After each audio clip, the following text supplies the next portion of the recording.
थोडे माईक लांब ठेवा, मृदंगाचे लय गर्दावाला जास्त. चेन्नईचे माईक लांब ठेवा दोन्हीकडे. ये दशे चरित्र केले नारायणे, रांगता गोदने राखीत आहे. माझी वाणी तुझे वर्णी गुणनाम, ऐसे देई प्रेम काही कळा. हे सोंग या रूपे सारिले अनंते, पुढेही बहुत करणे आहे तुका मने धर्म संस्थापने, केला नारायणे अवतार. माझी वाणी तुझे वर्णी गुणनाम, ऐसे देई प्रेम काही कळा. विठाला विठाला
तुकाराम महाराज या अभंगामध्ये.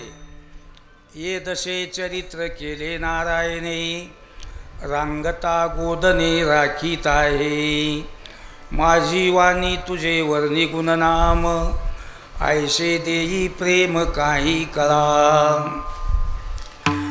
देवानी ज्यावर श्रीकृष्ण अवतार घेतला, त्या श्रीकृष्ण अवतारामध्ये रांगताना गायी राखताना जे चरित्र करून दाखवलं ते या अभंगामध्ये वर्णन केलेलं आहे. याला संप्रदायाच्या भाषेमध्ये काल्याचं कीर्तन म्हणतात.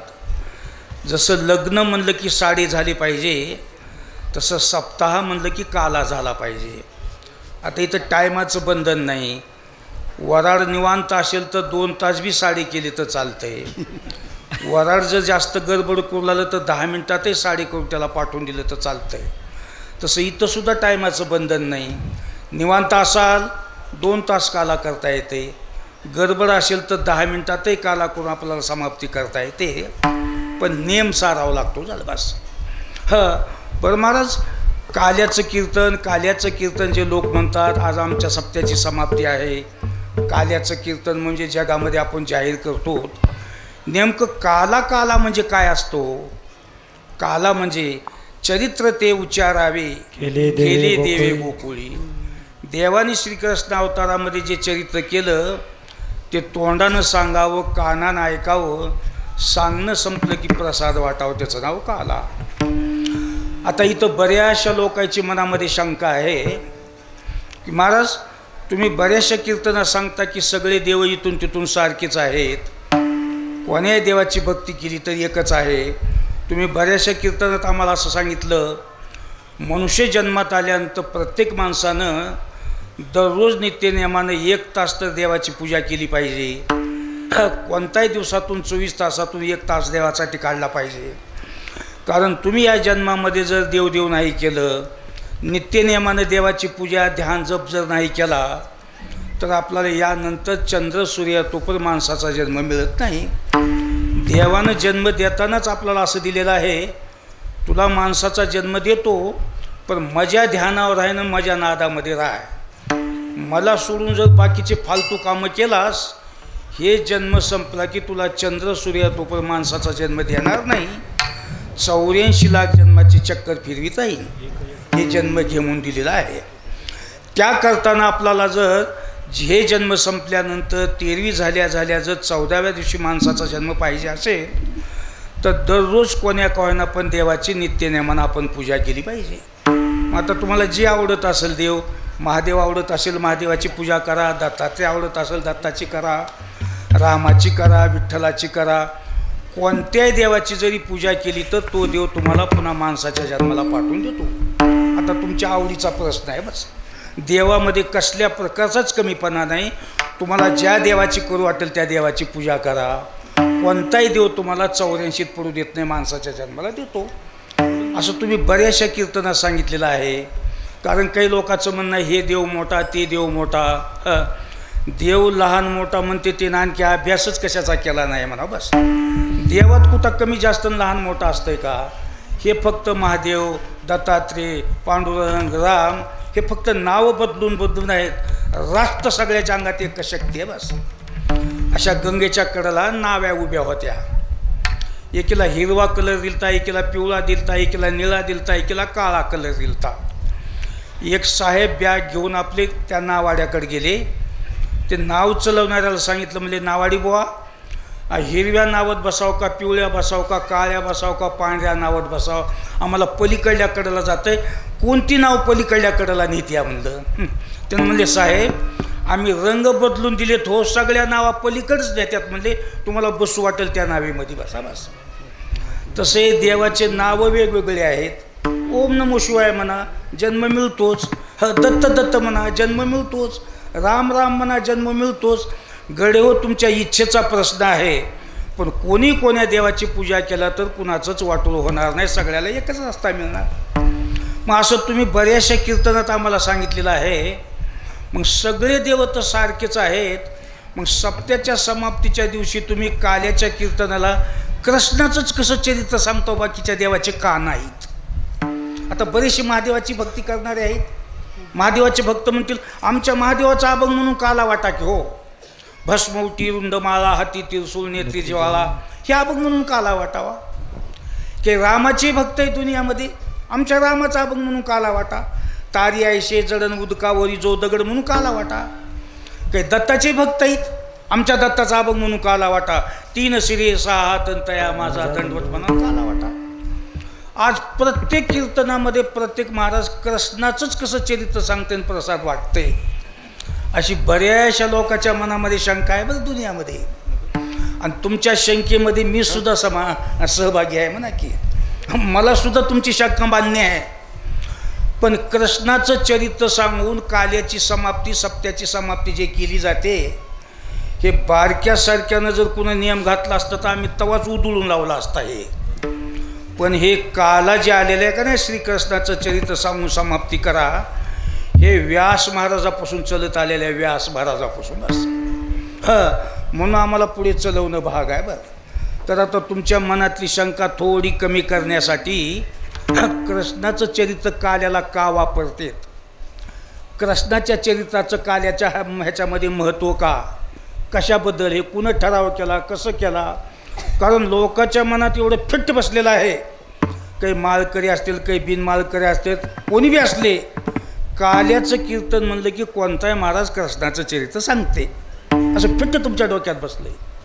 आता आमच्यासारख्याने एखादी हाय गाय करा वर्षा तेच काय सांगत बसायचं, जरा बदलून सांगा म्हणावं. कीर्तन सुटल्या लोक म्हणतात अरे आज तर काल्याचं कीर्तन होतं आणि त्या महाराजांनी तर कृष्णाचं काही बी सांगितलं नाही, तुम्ही लोक आमच्यावर दबाव आणाला म्हणा की. इतकं तुमच्या डोक्यात बसलेलं आहे.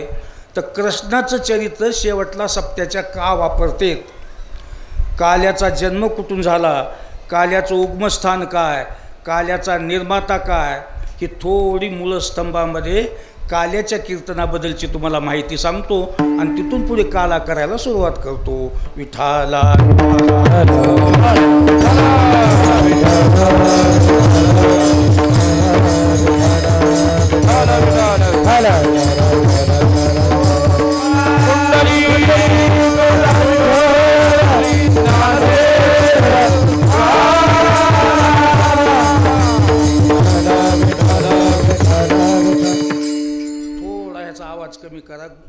व्हायला थोडा कमी करायचा आवाज. बघूत काला कुणं तयार केला, कुणापासून काला आला ते. व्यास महाराज एक फार मोठे ग्रंथकार होते. बसल्या बसल्या तिनं मनात विचार केला, मी एवढा विद्वान आहे, मी ज्ञानी आहे, पण एके दिवशी मला सुद्धा मरावं लागणार आहे.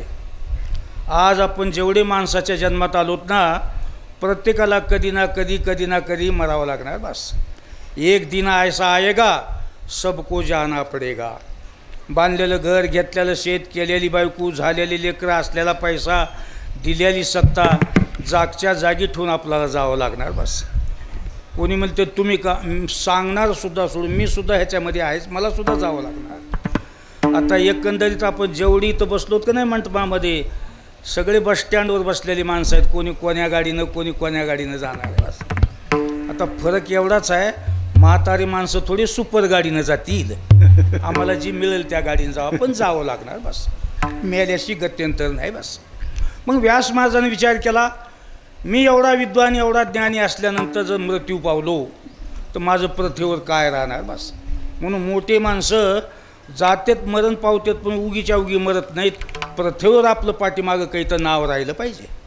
व्यासानं विचार केला, मी जाऊ जा, पण लोकांनं माझं नाव घेतलं पाहिजे प्रथेवर, अशी काही तर योजना करून मेलेलं बरं म्हणले. बस आता मागं नाव ठेवण्यासाठी काय करावं लागेल. मागं नाव जर आपल्याला मेल्यानंतर ठेवायचं असेल तर दोन गोष्टी जोर लावून जन्मभर करा. तुम्ही मेल्यानंतर मागं तुमचं नाव चालते. बस एक तर लोकाच्या उपयोगाला पडायची वस्तू गावामध्ये करून ठेवावं लागते. बस त्या वस्तूचा सगळ्या गावाला फायदा झाला पाहिजे.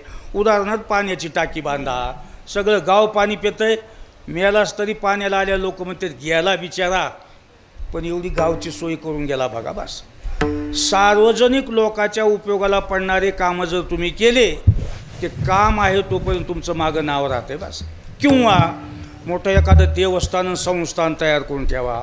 गेला हो का, पण महाराजांना फलाण्या नाव काय संस्थान तयार करून ठेवलंय, पाया पडणारे लोक म्हणतात. बस ह्या दोनच गोष्टी केलं तर तुमचं मागं नाव राहतंय. बाकी किती बंगले बांधा, किती बँकेत पैसे भरा, किती प्रॉपर्टी, कोणती पदं घ्या, मेल्यानंतर तुमचं कोणी मागं नाव घेईना. बस फक्त मेल्यानंतर त्या घरातले माणसं तेवढं गुणगुण करते. ते 13 दिवस म्हणा की बाबा असे होते, बाबा तसे होते, बाबानं असं केलं, बाबानं तसं केलं. 13 दिवस. एकदा 13वी झाली, गोड जेवण झालं, लोक जेवण जिकडे तिकडे गेले हो, त्या घरात बी नाव नाही, त्या गावात बी नाव नाही. बस जोगी जेवलं पत्तर पालतं आणि झोकून दिलं गावाच्या खालतं. गावामध्ये काय तुमचं कोण या बंगल्याला हळद कुंकू वाहले तो वस पडू गेले बंगले, कोण हात जोडाले त्या बंगल्याकडे बघून. बस मग व्यासानं विचार केला, कशाला बंगले बांधू, कशाला जमिनी, कशाला प्रॉपर्टी घेत राहू, मेल्यानंतर जर माझं घरात बी नाव निघत नाही, कोणतं माझा उच्चार करत नाही, तर अशी तयारी करायची जनतेच्या उपयोगाला आलं पाहिजे. बस मग बसल्या बसल्या व्यासानं विचार केला, जितके देवानं अवतार केले तेवढे अवतार आपण एका ह्याच्यामध्ये लिहून काढावेत. आपल्यानंतर लोक ते पोती म्हणून वाचवितील आणि शेवटला इति व्यासाचार्य म्हणून नाव टाकायचं. बस जसं पेंटर चित्र काढताना आपलं नाव टाकते की नाही खाली, तसं प्रत्येक आद्या गणेश इति व्यासाचार्य म्हणायचं. नाव घेतील आणि पुन्हा आरती करतील. दररोज पोतीच्या टायमाला आपलं नाव निघतंय म्हणून वह्या घेतल्या आणि लिहायला सुरू केलं. एका वेळेमध्ये नेलं, महादेवानं असं असं केलेलं आहे, महादेवाच्या घटना अशा, जेवढं महादेवानं जीवनामध्ये केलं एका पोतीत लिहून काढलं. हां परशुरामानं काय केलं, दत्तात्रेयनं काय केलं, जेवढे जेवढे देवाचे अवतार आहेत तेवढे पोतीमध्ये लिहून काढले. तर अशा 17 वह्या भरल्या होत्या. 17 वह्या. चला जुन्या कथा आहेत म्हणून त्याचे नाव पुराणं देऊन टाकले. बस हे झाले 17 पुराण. सगळे देवाचे चरित्र लिहिले, पण व्यासानं कृष्णाचं चरित्र लिहिलं नाही. का विचार केला त्यानं, आता इथून पुढे कलियुग लागणार, आतोनात लोक दारू पिणार, 95% लोक दारू पिणार. मी जर कृष्णाचं चरित्र लिहून ठेवलो, लोक वाचवितील आणि सकाळ म्हणतील देवानं तर असला धंदा केलाय, मग आम्हाला न करायला काय झालं. बस बावचल्यासारखे करतील. राम अवतार कसा तर बरा आहे, एका पत्नीवर राहिला होता म्हणून एका बायकोरच राहावं म्हणतील, पण कृष्णाचा खेळ लोकाला जमायसारखा नाही. बस कारण देवानं कृष्ण अवतारामध्ये माणसानं काही काही धंदे करू नाही लागते, ते तिथे देवानं केलेले आहेत. आता माणसानं चोरी करू नये, पण कृष्णानं चोरी केलेली आहे. लबाड बोलू नाही लागतंय, पण देवलाबाड बोलले कुठं कुठं. लोकाला फसवू नाही लागतंय, पण कृष्णानं कुणाला फसविले बस. हे जर पुतीत ऐकलं बघा, रात्री निघालं की कृष्णानं असं केलं, मग आपण तर माणसंच केलं. पुती ऐकू भावचा भाव चिवलं सगळे बिचकून जाते लोक. त्याच्यासाठी कृष्ण अवतार कुणाच्या लक्षातच नको असं. कारण कसं आहे, दारू पिऊचे डोके भदे होऊन गेले राहतात. वंगळं बोलणार आहेत वंगळं बस. दारू पिऊन तुल होणार, देव असे करतात आणि देव तसे करतात, आपण तर माणसंच. आता मी एक दोघाला म्हणलो, तुम्ही गांजा कसं काय वाढाला हो?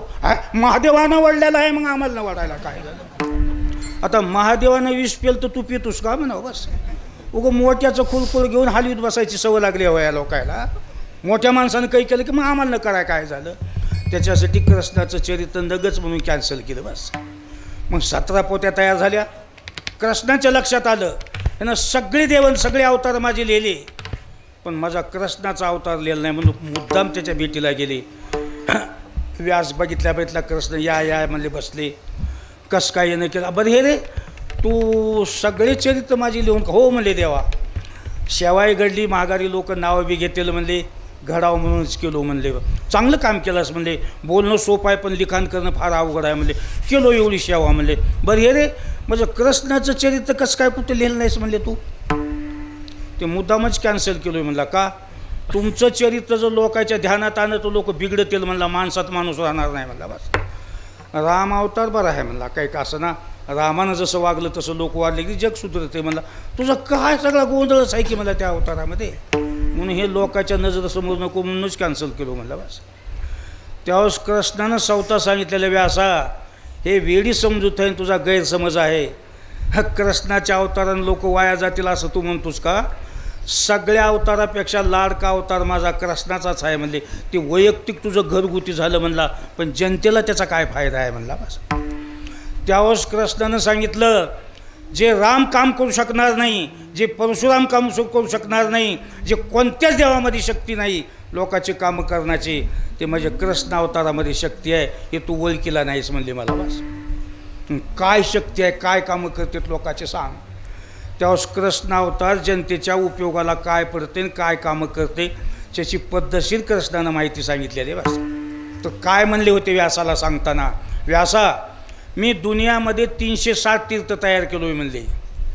4 धाम, सप्तपुऱ्या, 12 ज्योतिर्लिंग, अष्टविनायक, 3.5 शक्तिपीठ, हे जे तीर्थ निर्माण केलो, गंगा, यमुना, सरस्वती, तुंगभद्रा, चंद्रभागा जे केलो, लोकायला पाप झाले की लोकांना स्नान करावून त्या पापातून मुक्त व्हावं, ह्याच्यासाठी सगळ्या तीर्थाची निर्मिती केलो आहे म्हणजे बस. बरं, पण व्यासा असे काही दुनियामध्ये पाप आहेत, 4 धाम यात्रा करून सुद्धा कोण्या देवाला अभिषेक करून सुद्धा निघत नाहीत.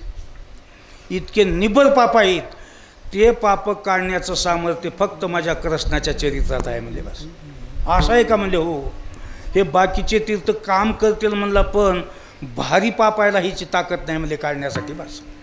ते असे कोणते कोणते पाप आहेत म्हणजे कुठे तीर्थाला गेलं तर नाही निघणारे, त्या पापाची यादी कृष्णानं सांगितली. व्यासा 4 प्रकारचे पाप जे लोक करतात ना, ते कोणे तीर्थाला गेले तर दुरुस्त होत नाहीत म्हणले बस. कोणती 4 पाप आहेत? महापाप, अतिताई पाप, खतेलं पाप आणि वज्रलेप पाप. महापाप कशाला म्हणतात? दारू पिणं, सोनं चोरणं, विद्वान माणसाची हत्या करणं, हे महापाप आहे बस. हे कोण्याही देवाला गेले तर नीट होत नाहीत बस. आता हे दारू पिदाडे कनी 4 धामाला बी गेले नीट होत नाहीत, दुरुस्त होत नाहीत बस. सोमवती अमावस्येला गंगेला बी गेलं एखादं नीट होत नाही. गंगा पापच काढते हो. चुकून जर गाईला खडा लागला आणि गाय जर मेली, सोमवती अमावस्येला जाऊन गंगेची पूजा केल्यास गंगा म्हणते आता गाईला सांभाळ बरं, एवढी बार घेते सांभाळून बस. दारू पिणारा जर माणूस गंगेला गेलं की नाही, वाळूला उभा टाकून कपडे काढू लागले असंच गंगा म्हणते तुझं काळं पांढरं तिकडं लातूरच्याचं रानात वगैरे तिकडं तोंड घेऊन कशाला आलास माझ्यापाशी. बरं एखादं दारुडं जाऊन गंगेत बुडलंच तर आंघोळ करून आल्यास वरी घुमत आहे पाप. आंघोळ करून कपडे घातले की बसते डोक्यावर, कोण्या रस्त्यानं जायचे चला. हे दारू पिणारं बद्रीनाथाला बी गेलं. बद्रीनाथ म्हणते लय वाया गेलेली केस आहे, सुधरा इथून तुम्ही इथंच नका बस. भीमाशंकरला जाऊ द्या, काशीला जाऊ द्या, कुठे गेलं तर हे महापाप आहे दादा. सोनं चोरणं आणि चांगल्या एखाद्या विद्वान महाराजाची किंवा कोणी मोठ्या नेत्याची हत्या करणं ह्याला महापाप म्हणतात. हे कुठंच नाही निघणाऱ्या पापाची यादी सांगावलं बरं तुम्हाला.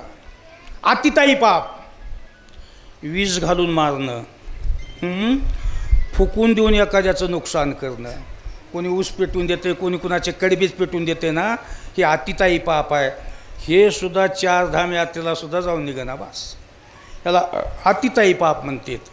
खतेलं पाप, उपकार केलेल्या माणसावर बेईमान होणं, संत महात्म्याची निंदा करणं, बदनामी करणं, अफवा करणं. संताची निंदा करी जो या मुखापे, खतेला सकल पाप येतोची आहे बस. कोण्या तर महाराजाची टीका करायची, आपल्यावर उपकार केलेल्या माणसाला लगेच जोरात त्याचं केलास मग तुला काही आहेर आहे का. मग जे उपकार करून बेईमान होते त्याला खतेलं पाप म्हणतात. हे सुद्धा पाप दुनियात कोणतंच तीर्थ काढीत नाही. आणि चौथं वजरले पाप. वजरले पाप म्हणजे देवाच्या आणि संताच्या दरबारातली चोरी करणं, त्याला वजरले पाप म्हणतात. गरेदरा बैठकीच्या पुढे चेपल बूट सोडला होता, एक जणानं पायात घालून घेऊन गेलं. गंगेला गेलं, गंगा माय उन्हाच्या काळात पायाला काही नव्हतं, एक जणाचा चेपल आणलोय बरं मी. गंगा म्हणते कर आंघोळ, घेते निपटून मी सगळं. आता बैठकीच्या पुढचा चेपल नेल्यास गंगा काढील, कीर्तनाला चिवून घेऊन गेलं एक जण बस. हे मग तर कुठं निघणा बस. इथं जर चोरी केली तर आळंदीत निघल, आणि आळंदीतच जाऊन केली तर महाराज कसे म्हणले, अन्यतीचे तीर्थी नाशे आणि तीर्थी वशे ते वज्रलेप. अन्य ठिकाणी केलेलं तीर्थावर निघतंय आणि तीर्थावर केलेलं वज्रलेप होते बस. म्हणून माणसानं देवाच्या आणि संताच्या दरबारात कधीच चोरी करू नये बघा. तशी तर चोरी कुठंच करू नये, पण काही जणाचा बापजाद्याचा वहिवट चलत आलेला असतंय, त्याला देवाची पिटी कळणार, देवाचे मुकुट कळणार. अहो देवाच्या घंट्या घेऊन गेले हो लोक.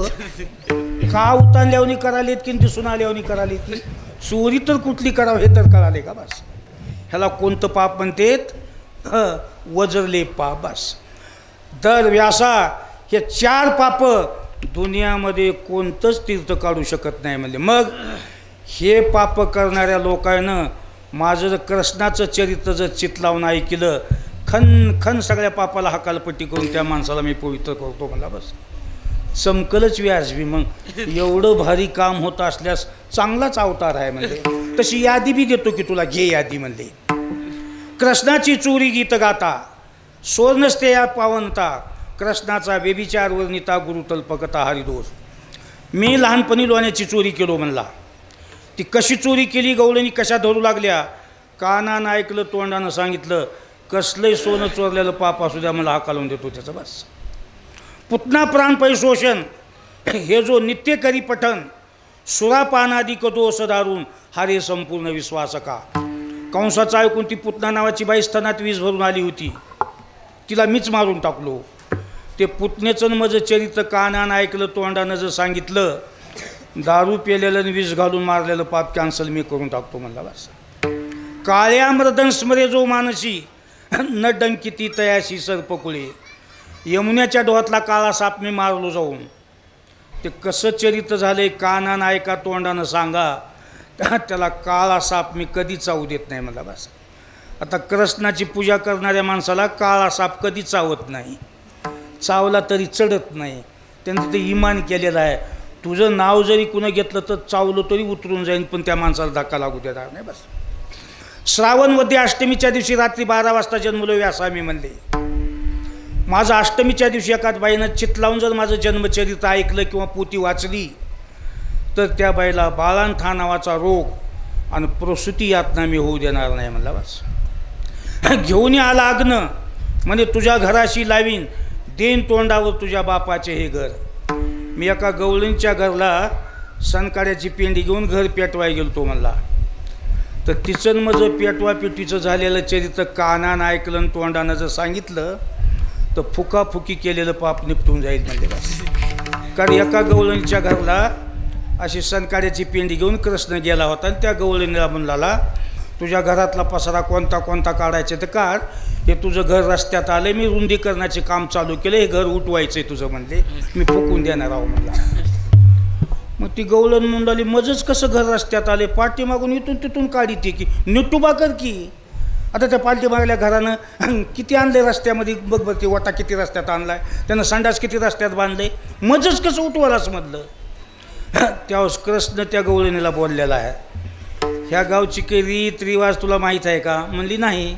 ह्या गावात एक नियम आहे म्हणला, मी कोण्याही रस्त्यानं फिरत गेलो तर गडी असो बाई असो, दिसल्या दिसल्या माझ्या हातात हात घालून असा स्लोट घालून हातात हात घालून बोलावं लागतंय म्हणला, असा नियम आहे.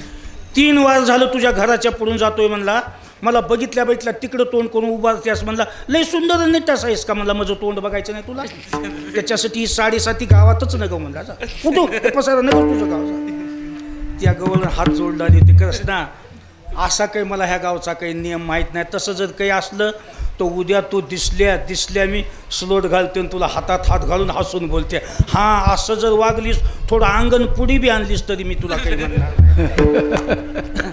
हे चरित्र जर कानानं ऐकलं तोंडानं जर सांगितलं का नाही, आपल्या कुणाचे कडवे फिगडे फुकण्यात आले असले तर नीट होते. कोणी म्हणतील ही लई चांगली राय दिला की हो म्हणजे महाराज, 12 महिने उगं फुकी जाऊन काल्याच्या कीर्तनाला या जाव, ह्याचा अर्थ तसा होत नाही. तुम्ही थोडं थंड डोसक्याने विचार करा. एखाद्यानं म्हणलं महाराज नजर चुकीनं फुलंगा पडला आणि गायचा कडबा पेटला, मी कसं करू? काल्याचं कीर्तन ऐक आणि निपटून जाते. कारण सहज झालेलं माहिती नसताना झालेलं पाप निपटत आहे. एकदा कोणती गोष्ट झाली आता पुन्हा करीत नाही म्हणलं की ते भागलं पाप जाते बस. गडे हो, नेनतपणामध्ये जर तुमच्याकडून कोणती चूक झाली आणि ती आता पुन्हा करत नाही म्हणजे माफी मागितली तर मागं केलेली चूक दुरुस्त होते बस. असे महाराजसुद्धा म्हणले ना, मागे नेनपणे घडले ते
करीत नाही माफी मागितली कॅन्सल.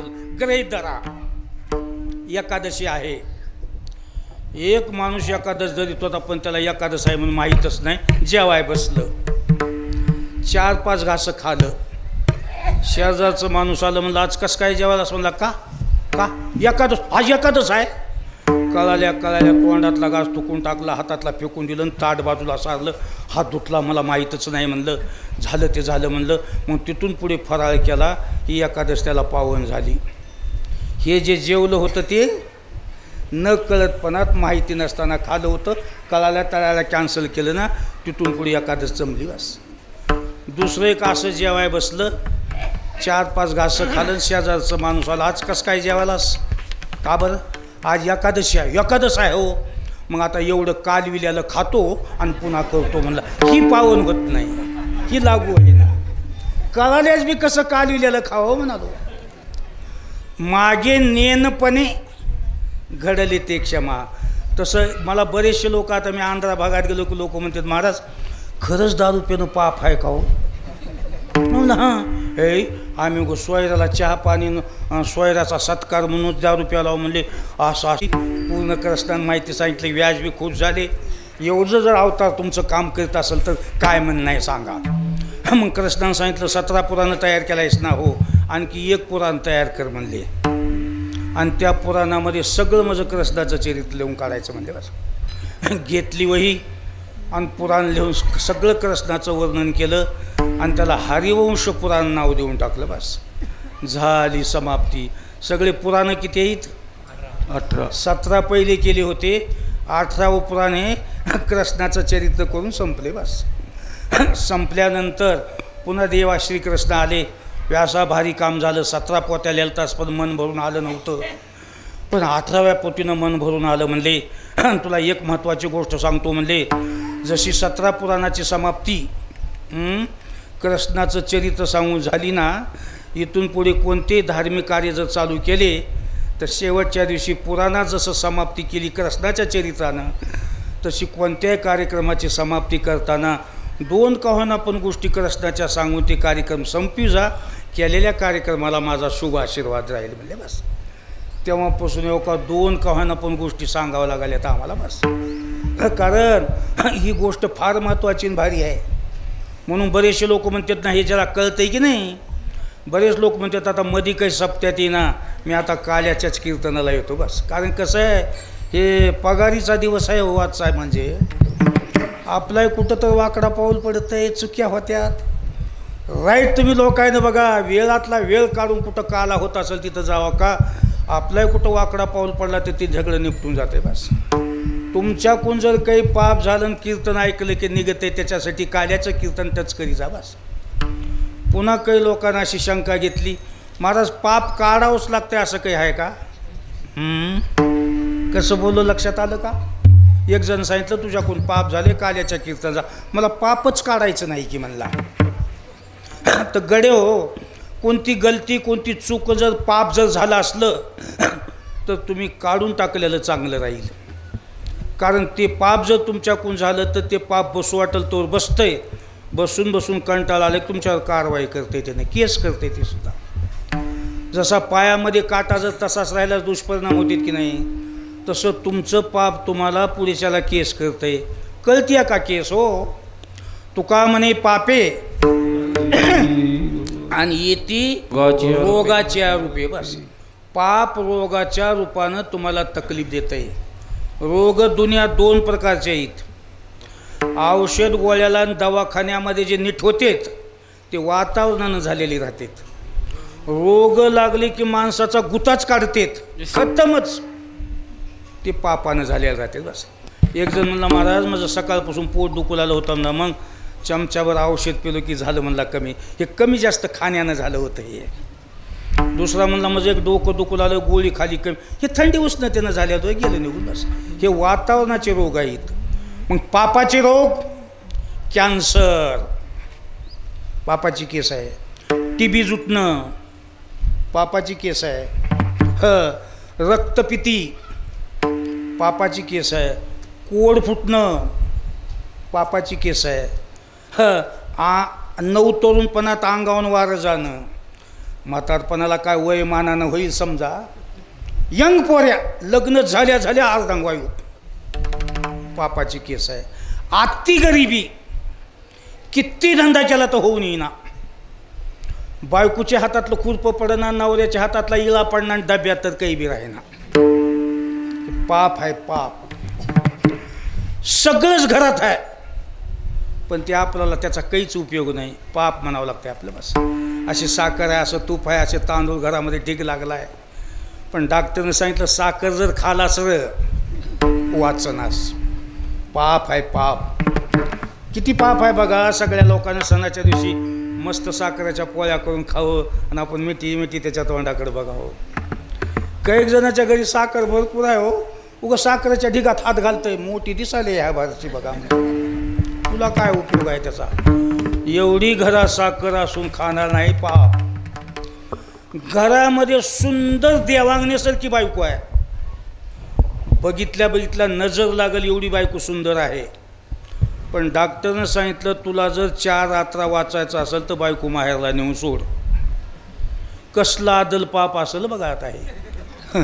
असल्या सुंदर बायकोचा जर आपल्याला आनंद घ्यायचा नाही, ह्याच्यावर आदल पाप कोणता आहे? गडे हो, हे पाप तुम्हाला जन्मोन जन्मी सुख लागू देणार नाहीत. बस आपलेच माणसं आपल्यावर बदलणं पाप आहे. आपल्याच माणसानं वडी करणं. आता बरेचसे म्हातारे म्हणतात महाराज मीच घर बांधलो सगळं मॅच कमाई केली पण सूनच पोरग मला बरंच बघणार नुसते वसवस किसकिस वडी नुसते चिडचिडच करायला म्हणला. संडासमध्ये गेलो सून म्हणते येतो काय केलास मध्ये म्हणते म्हणला काय संडास म्या बांधलो हो महाराज म्हणला आणि सून कबाडावर हाणत्या म्हणला तुला काय बेमारी आली काय रोडमध्ये बसायला बांधलंय मी नुसती चिडचिड करायला म्हणला. काही कीर्तना सांगत आहो का म्हणला तसलं काही.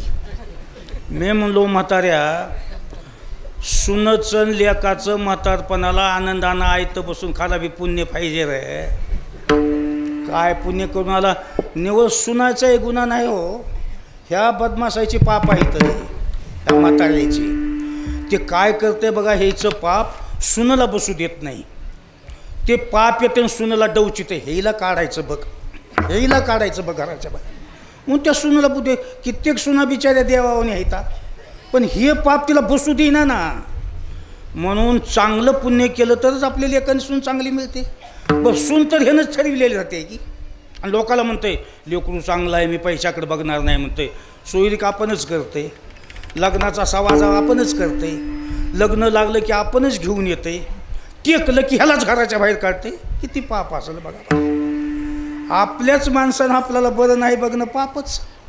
आता काल परवा एक जण मला म्हणला महाराज मी पोरायतून व्हायला राहिलो म्हणला. चांगलं झालं जिकडं तिकडं वाटून दिलंच बस झालं की यंदा बायकोतून बी राहावं म्हणालो म्हणला. तुमचं काय म्हणणं आहे सांगा बस. का तिचं मजबीचं मना झालं आहे म्हणला बस. आता मला सांगा हे किती पाप मोठं आहे. आता पोरायनं सुनानं वायलं टाकलं तर हे ना तर म्हातारपणाला गुलू बोलत बसू नये का. मस्त पोरं आता वायले राहिलेत म्हणायचं. म्हातारीला हसू बोलायचं. म्हातारीच्या डोसक्याला काळं लावायचं आपल्या डोसक्याला काळं लावायचं. मस्त आतरून करून गुलुलील्याचं बोलायचं. म्हातारीलाच हसू म्हणायचं. गेले आपले दिवस राहिले आठवणी. हे धोतर घेऊन रुसून निघाले आणि ती लुगडं घेऊन रुसून निघाले. हे पाप जे तुमच्या घरात घुसालीत की नाही उग पोराचा गुन्हा नाही ना सुनाचा गुन्हा नाही ना बायकोचा गुन्हा नाही काही नाही. तुमचे पाप तुमची हालत करणार आहेत. त्याच्यासाठी ह्या पापाला बदमाशाला टिकू देऊ नये. तर तुमचे झालेले पाप काढण्याचं एक मोठं माध्यम असेल तर काल्याचं कीर्तन. ते ऐकले की तुमचे मागले सगळे पाप निघून जाते बस. तर गडेव ऐकान काल्याच्या कीर्तनाला या म्हणण्यापेक्षा आज सगळ्याला ते योग आलेला आहे. आता सगळ्याचे पाप जाण्याचा एक मोका आलेला आहे. कारण आज तुम्हाला सगळ्याला कृष्णाचं चरित्र ऐकायला मिळणार आहे. मग आता कुणाचे काही पाप असतील आता सगळे हर नमुने आले त्या इथं कीर्तनाला. सगळा नमुना आहेत आता. खादाडे आहेत प्यादाडे आहेत गौसल्याला घेऊन जाणारे आहेत सप्त्याची उरलेली पट्टी खाणारे आहेत सगळे नमुने इथं आले बस. आता जितवर कृष्णाचं चरित्र तुमच्या कानावर ऐकू येते ना तेवढ्या लोकांचे पाप गेले म्हणून मी आत्ता तुम्हाला सही देतो. पण पुन्हा नाही केला हो तर आता एवढं कीर्तन ऐकून जर तुम्ही दारू पिऊ लागला माणसाच्या मागे इडी लागूच नाही लागत्या. एकदा इडी लागली की बुडालाच लावत्या ना. कोणता एखादा आरोपी जर गवसला त्याच्यावरच नाही ह्यानं मागून काय केलं सगळं उकळून काढतात का नाही. एवढं कीर्तन ऐकून जर तुम्ही दारू पिऊ लागला तर मागले कुठले काय कुठाने सगळ्याची तुम्हाला भरपाई द्यावी लागणार बस. त्याच्याकरताना मी जाहीर करतो कुठं जरी असले तिला जर कृष्णाचा चरित्राचा आवाज ऐकू येत असेल तर सगळ्याचं पाप आज गेलं म्हणून मी तुम्हाला हमी देतो. विठ्ठल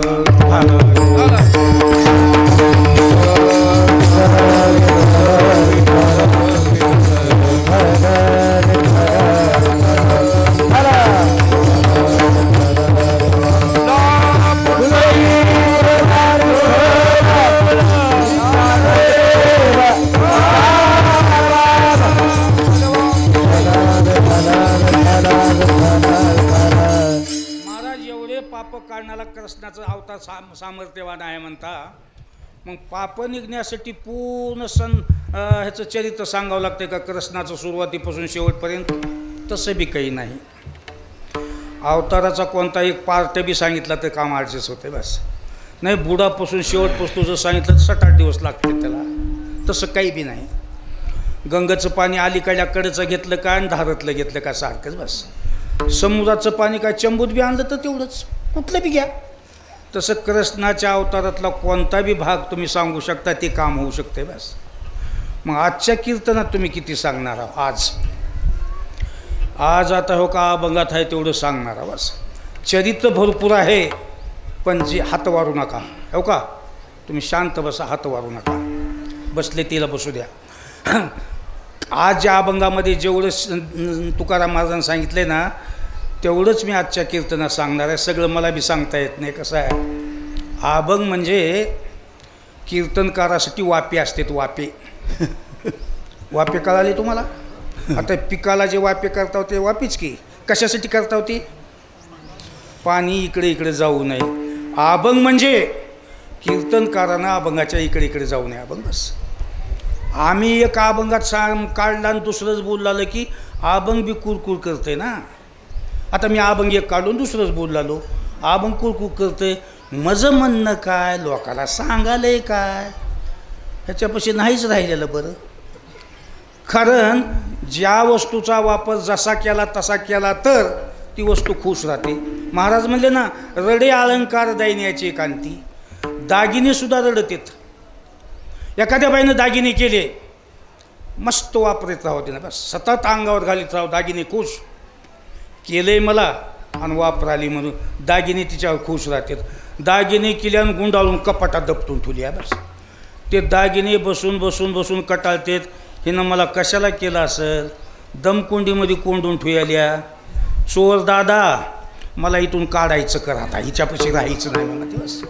म्हणून जितके जितके दागिने वापरताल तितके तितके दागिने खुश राहतात बस. वस्तू ज्याच्यासाठी असते ती वापर नाही झाला की शाप मिळतो बस. आता तुम्हाला व्यवहारातलं सांगितलं की लवकर येतं आहे. लग्न झालं आणि बायको जर माहेरातून आणण्या गेल्यास आशीर्वाद देते का म्हणा याला? हे लवकर कळते म्हणा की कीर्तनापेक्षा तुमच्या भाषेत सांगितलं बस. जसा तिचा शाप मिळतो तसं अभंगाचं म्हणणं आहे तसं कीर्तनकारांना नाही सांगितलं की अभंगसुद्धा शाप देतोय बस. म्हणून तर बऱ्याचशा मी आता नवीन कीर्तनकाराला सूचना द्यालो, बाबा अर्धा तासच बोल पण अभंगाचं काय म्हणणं आहे ते लोकाला सांग. पण आता हे नवीन कीर्तनकारांना संप्रदायाची कडच लावून टाकली बघा. अभंग घ्यालेत आणि सुरुवातीला जे नमनाला जे चालू करालेत का नाही, बाबा बाबा अर्धा घंटा नमन, पांडुरंगाला नमन आणि संताला नमन. हे घरी जाऊन कर रे बाबा. लोक ज्ञान ऐकाय आले, तुझ्या नमनाची तर काय गरज आहे म्हणा. आता आम्ही काही नमन करीत नाव का? कळू दिले का तुम्हाला नमन? हो, कंबर बांधण्याच्या आधी मी काय केलं? नमनच केलं की.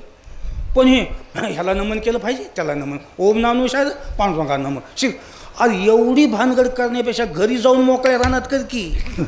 लोक घर सोडून आले तर त्याच्या उपयोगाचा अर्धा घंटा नमन आणि अर्ध्या घंट्यानंतर मग म्हणत्या थोडा अल्पसा परिहार. त्याचा सुरू झाला परिहार. निघताना बायको काय म्हणली आणि गेल्याच बायको असं असं म्हणते. घरोघरी हेच आहे, तुला इथे येऊन सांगायची काय गरज आहे? काही जण तर म्हणते तिथून गाडी निघाली वाटत पंक्चर झाली, तुझी गाडी फुकून दे, टायमाला या आमच्या. आम्हाला काय करायचं तुझ्या गाडीला इथं? ह्याच्यापासून लोकांची सोडवणं आहे का? नुसते कुटाने कुटाने अर्धा घंटा ह्याच्यात घातलं, गेला 1 तास. आणि अर्धा घंटा मग ज्या लोकांना तारीख घेतल्या त्याचे नावं, ज्याच्या घरी जेवले त्याच्या बायकोचं नाव, त्याचं नाव, जमलेल्या लोकांचे नाव. 1.5 घंटा घातला आहे ना. आणि 1.5 घंट्यानंतर म्हणाला चला आता आपल्याला अभंगाकडं वळायचंय. मायला यदोल कुठं होता असं म्हणालो 1.5 घंट्यापासून. 1.5 घंटा जर तुम्ही अभंगावर येणार, कशी अभंग हिच्यापाशी राहतील मला सांगा. विठाला विठाला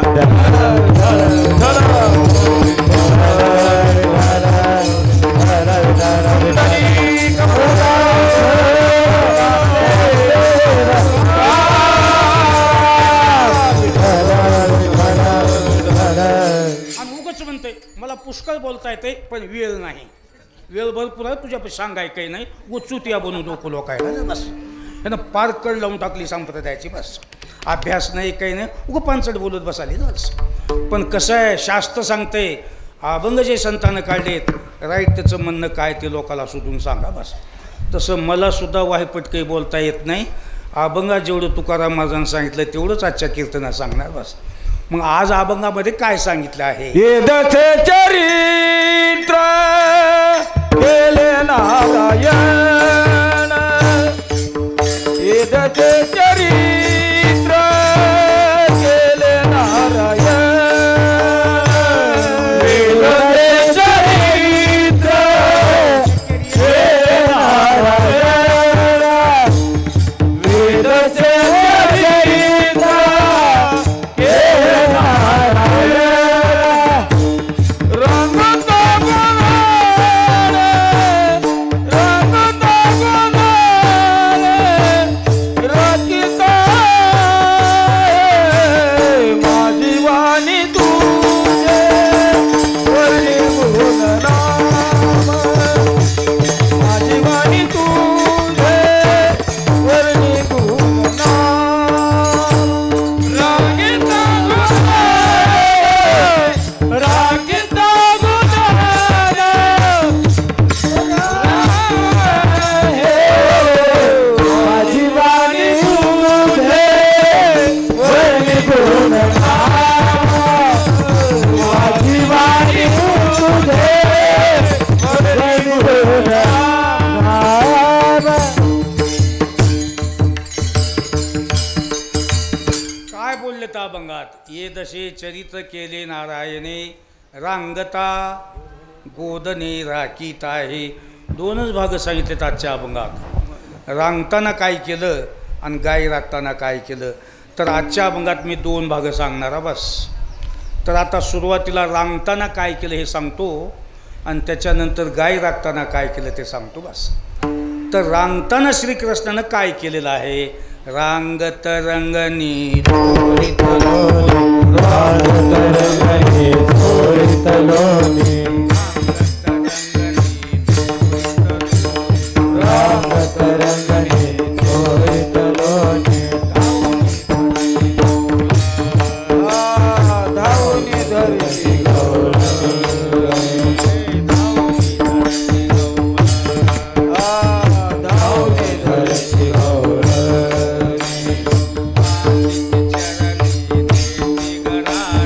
बांधित चरणी देते घराने,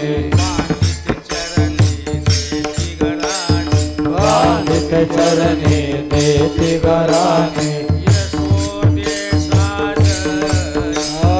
यशोदेचा घरे, यशोदेचा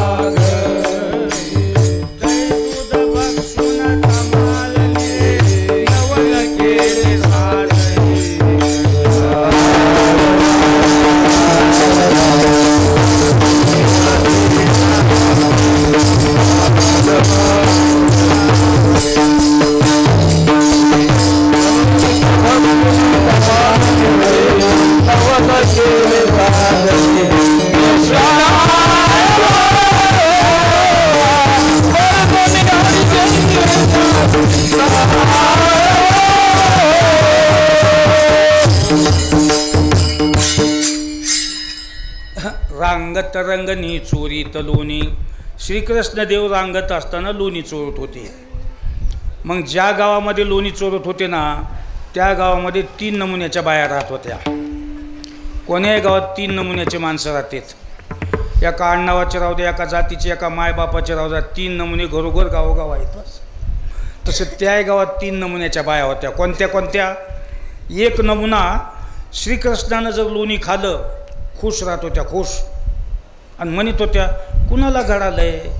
खरं तर देवाला जाग्यावर नेऊन द्यावं लागतं, पण देव आपल्या घरी येतंय, आपलं लोणी खातंय, किती शुभ गोष्ट आहे. पाये घराला लागले ना आपलं दान देवाला झालं, आनंद मानणाऱ्या असा काही वर्ग होता त्या गावामध्ये. दुसरा, लोणी खाल्यानंतर कुरकुर करीत होत्या, कुरकुर गराणी करीत होत्या. असं कुठं असतंय का? आम्हाला काही लेकरं संसार आहे का नाही, जमल्याला खाऊ लागल्या, शा गावात राहावंच कशा, खाऊन तर गेलंच, पण किरकिर कुरकुर करीत घरोघरी हिंडत होत्या. हे दुसरा नमुना. तिसरा, देत नव्हत्या पण भांडायलाच उठत होत्या. येतुस का घरला बघते, देणं नाही घेणं नाही काहीच नाही बस.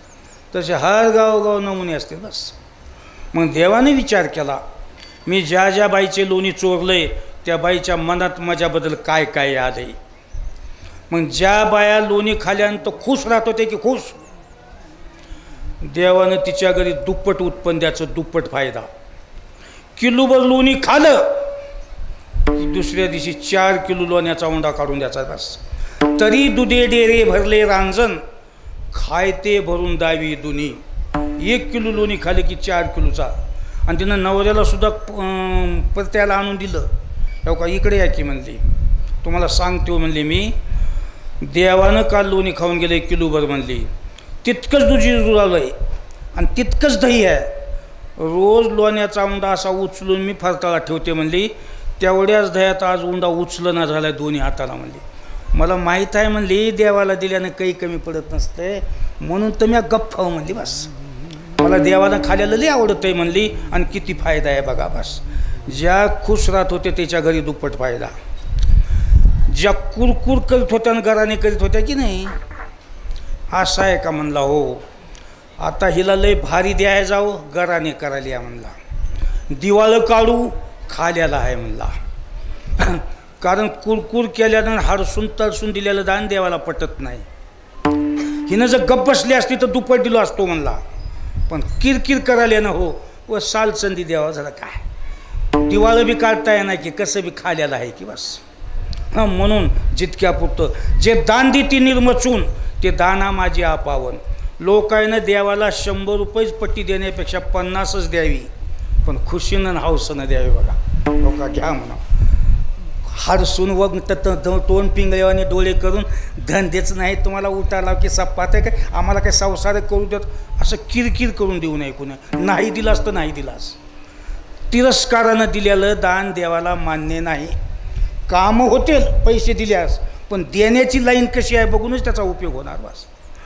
आणि ज्या देत नव्हत्या आणि भांडायच्या उठत होत्या त्याची स्वैऱ्या धायऱ्यामध्ये फजिती.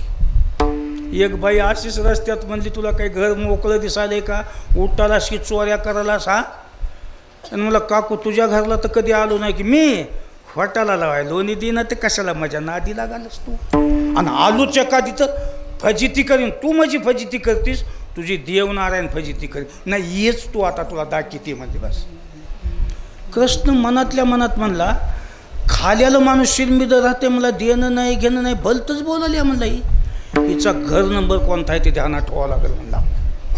ती ज्या घरला गेली तर हळू हां या घरची आहेस वय, बरं बरं, लय मोकळी पडली असं म्हणला, बोला आलीस बस बस. घर ध्यानात ठेवलं. 4 वाजता एक पिशवी घेतलं आणि गावानं शिवारात फिरलं बाहेर. कोण्या झुरपडावर धोंडा टाकायचा, आईचं नात काही तर निघत आहे त्या पिशवीत टाका. पाल निघाली पिशवीत, बेंडूक निघाला पिशवीत, उंदीर निघाला पिशवीत, साप टुम पिशवी भरलं. आणि दिवस मावळता आणून भीतीला उभं केलं आणि सगळ्याला सांगितलं करत नाही, हो का तुमच्याकडं माझं काम आहे, माझं काम हो जेतो, तुम्ही एकमेकाला तकलीफ देऊ नका. कारण पालीचं विंच्याचं जमत नाही, सापाचं उंदराचं जमत नाही. जरी तुमचं काही वांद जरी असलं, माझ्या कामापुरतं हम तुम सब रास्त राहा. हो का, एका ह्याच्यामध्ये होते, कुणच कुणाला काही तकलीफ दिली नाही बस. मग ही दिवस मावळता बाई वाजलेली, शेजारच्या गलीच्या बाया बोला करून हॅ मॅन्टर होऊन बोलाल्या. नेकीनं संसार करा, जीवा जतन सांभाळा, ठेवताव फरताळा, झोपताव इकडे गेलं म्हणून बोंबलताव, जवळ ठेवून झोपाय ना. हो का, म्हणजे सिस्टम सांगते म्हणजे कशी कशी आहे ती. अशी सतरंजी आतरल्या, उशाला उशी घेतल्या आणि 4 गाडगे लाईनशीर उशाला ठेवल्या. हो का, इथं आलं की इथल्या इथं जाता येतं, मारता येते, तिकडून घेऊन जाते. तसं तरी मी एक अटकल करतो म्हणली, सगळ्या गाडग्यावर असं कपडा पालता घालतो टाकतो आणि त्या खशानं अशी गोल रिंगण मारून सरगाट मारून इकडं तोंड करून ठेवतो. माझी सरगाट सोडली की तवाच कळती या. पण हिला कुठं माहीत आहे देवाला सरगाट येत्या. बोरगाठसुद्धा येते हो त्याला, नारगाठसुद्धा देते त्यानं.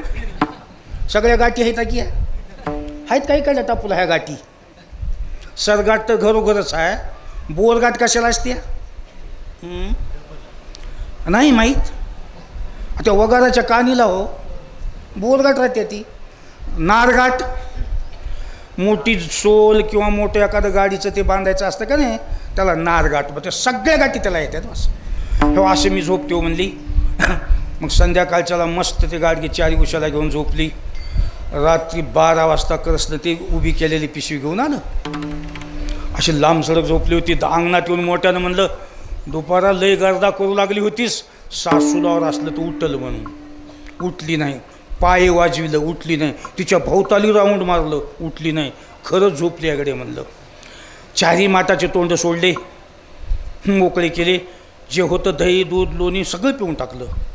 उठल्या उठल्या आता बाजारला जात होती सकाळी. तांबडं फुटताच गर्दा करील म्हणून एका साप, एका बेंडकुळ्या, एका पाली सगळं सामानमध्ये घातलं. तशाला तसा कपडा टाकला, खशाचं राऊंड मारलं, सरगाठी बांधून तिकडे तोंड करून तोंड गेलो. तांबडं फुटला. उठल्या ते सगळं तशाला तसं दिसलं की पळत तर जाऊ द्या का बाईला फर वडत आली. असं सांभाळावं लागतंय म्हणली. माणसाची रखत बी पाहिजे, वजन बी पाहिजे. ते मजा नादी लागणं म्हणली. बघा तशाला तसं आहे की. मग त्या बाईनं असं उचल, ह्या गाडग्यात काय म्हणली, दूध आहे. असं हालून बघितलं, खळखळ कसं वाजना झाले. ते दाबून भरलं होतं मध्ये त्यानं. हिवानं घट झाला असेल. 4ही गाडगे गेली बाजारात. तिचा वाटा होता. अशा वाट्यावर लाईनशीर गाडगे म्हणून बसली. दुकानदारी सुटलं लोक. काठीवरले काही म्हातारे कुबडे म्हातारे, काही तरणे पोरं, काही बाया सुटल्या. काय आणलंच बाई म्हणले आज आई ऐकायला. हार माल आणले म्हणली दादा. कवा काही आणतो म्हणले, पण आज सगळाच माल घेऊन आले म्हणले. एक म्हातारं म्हणलं, बाई 4 पैसे आगाव घ्यायचा आहे, पण माल चांगला द्यायचा आहे. ते परवा आणल्याला तूप काही कढविण्यात आलं नव्हतं का, जास्त दिवसाचं होतं की म्हणले.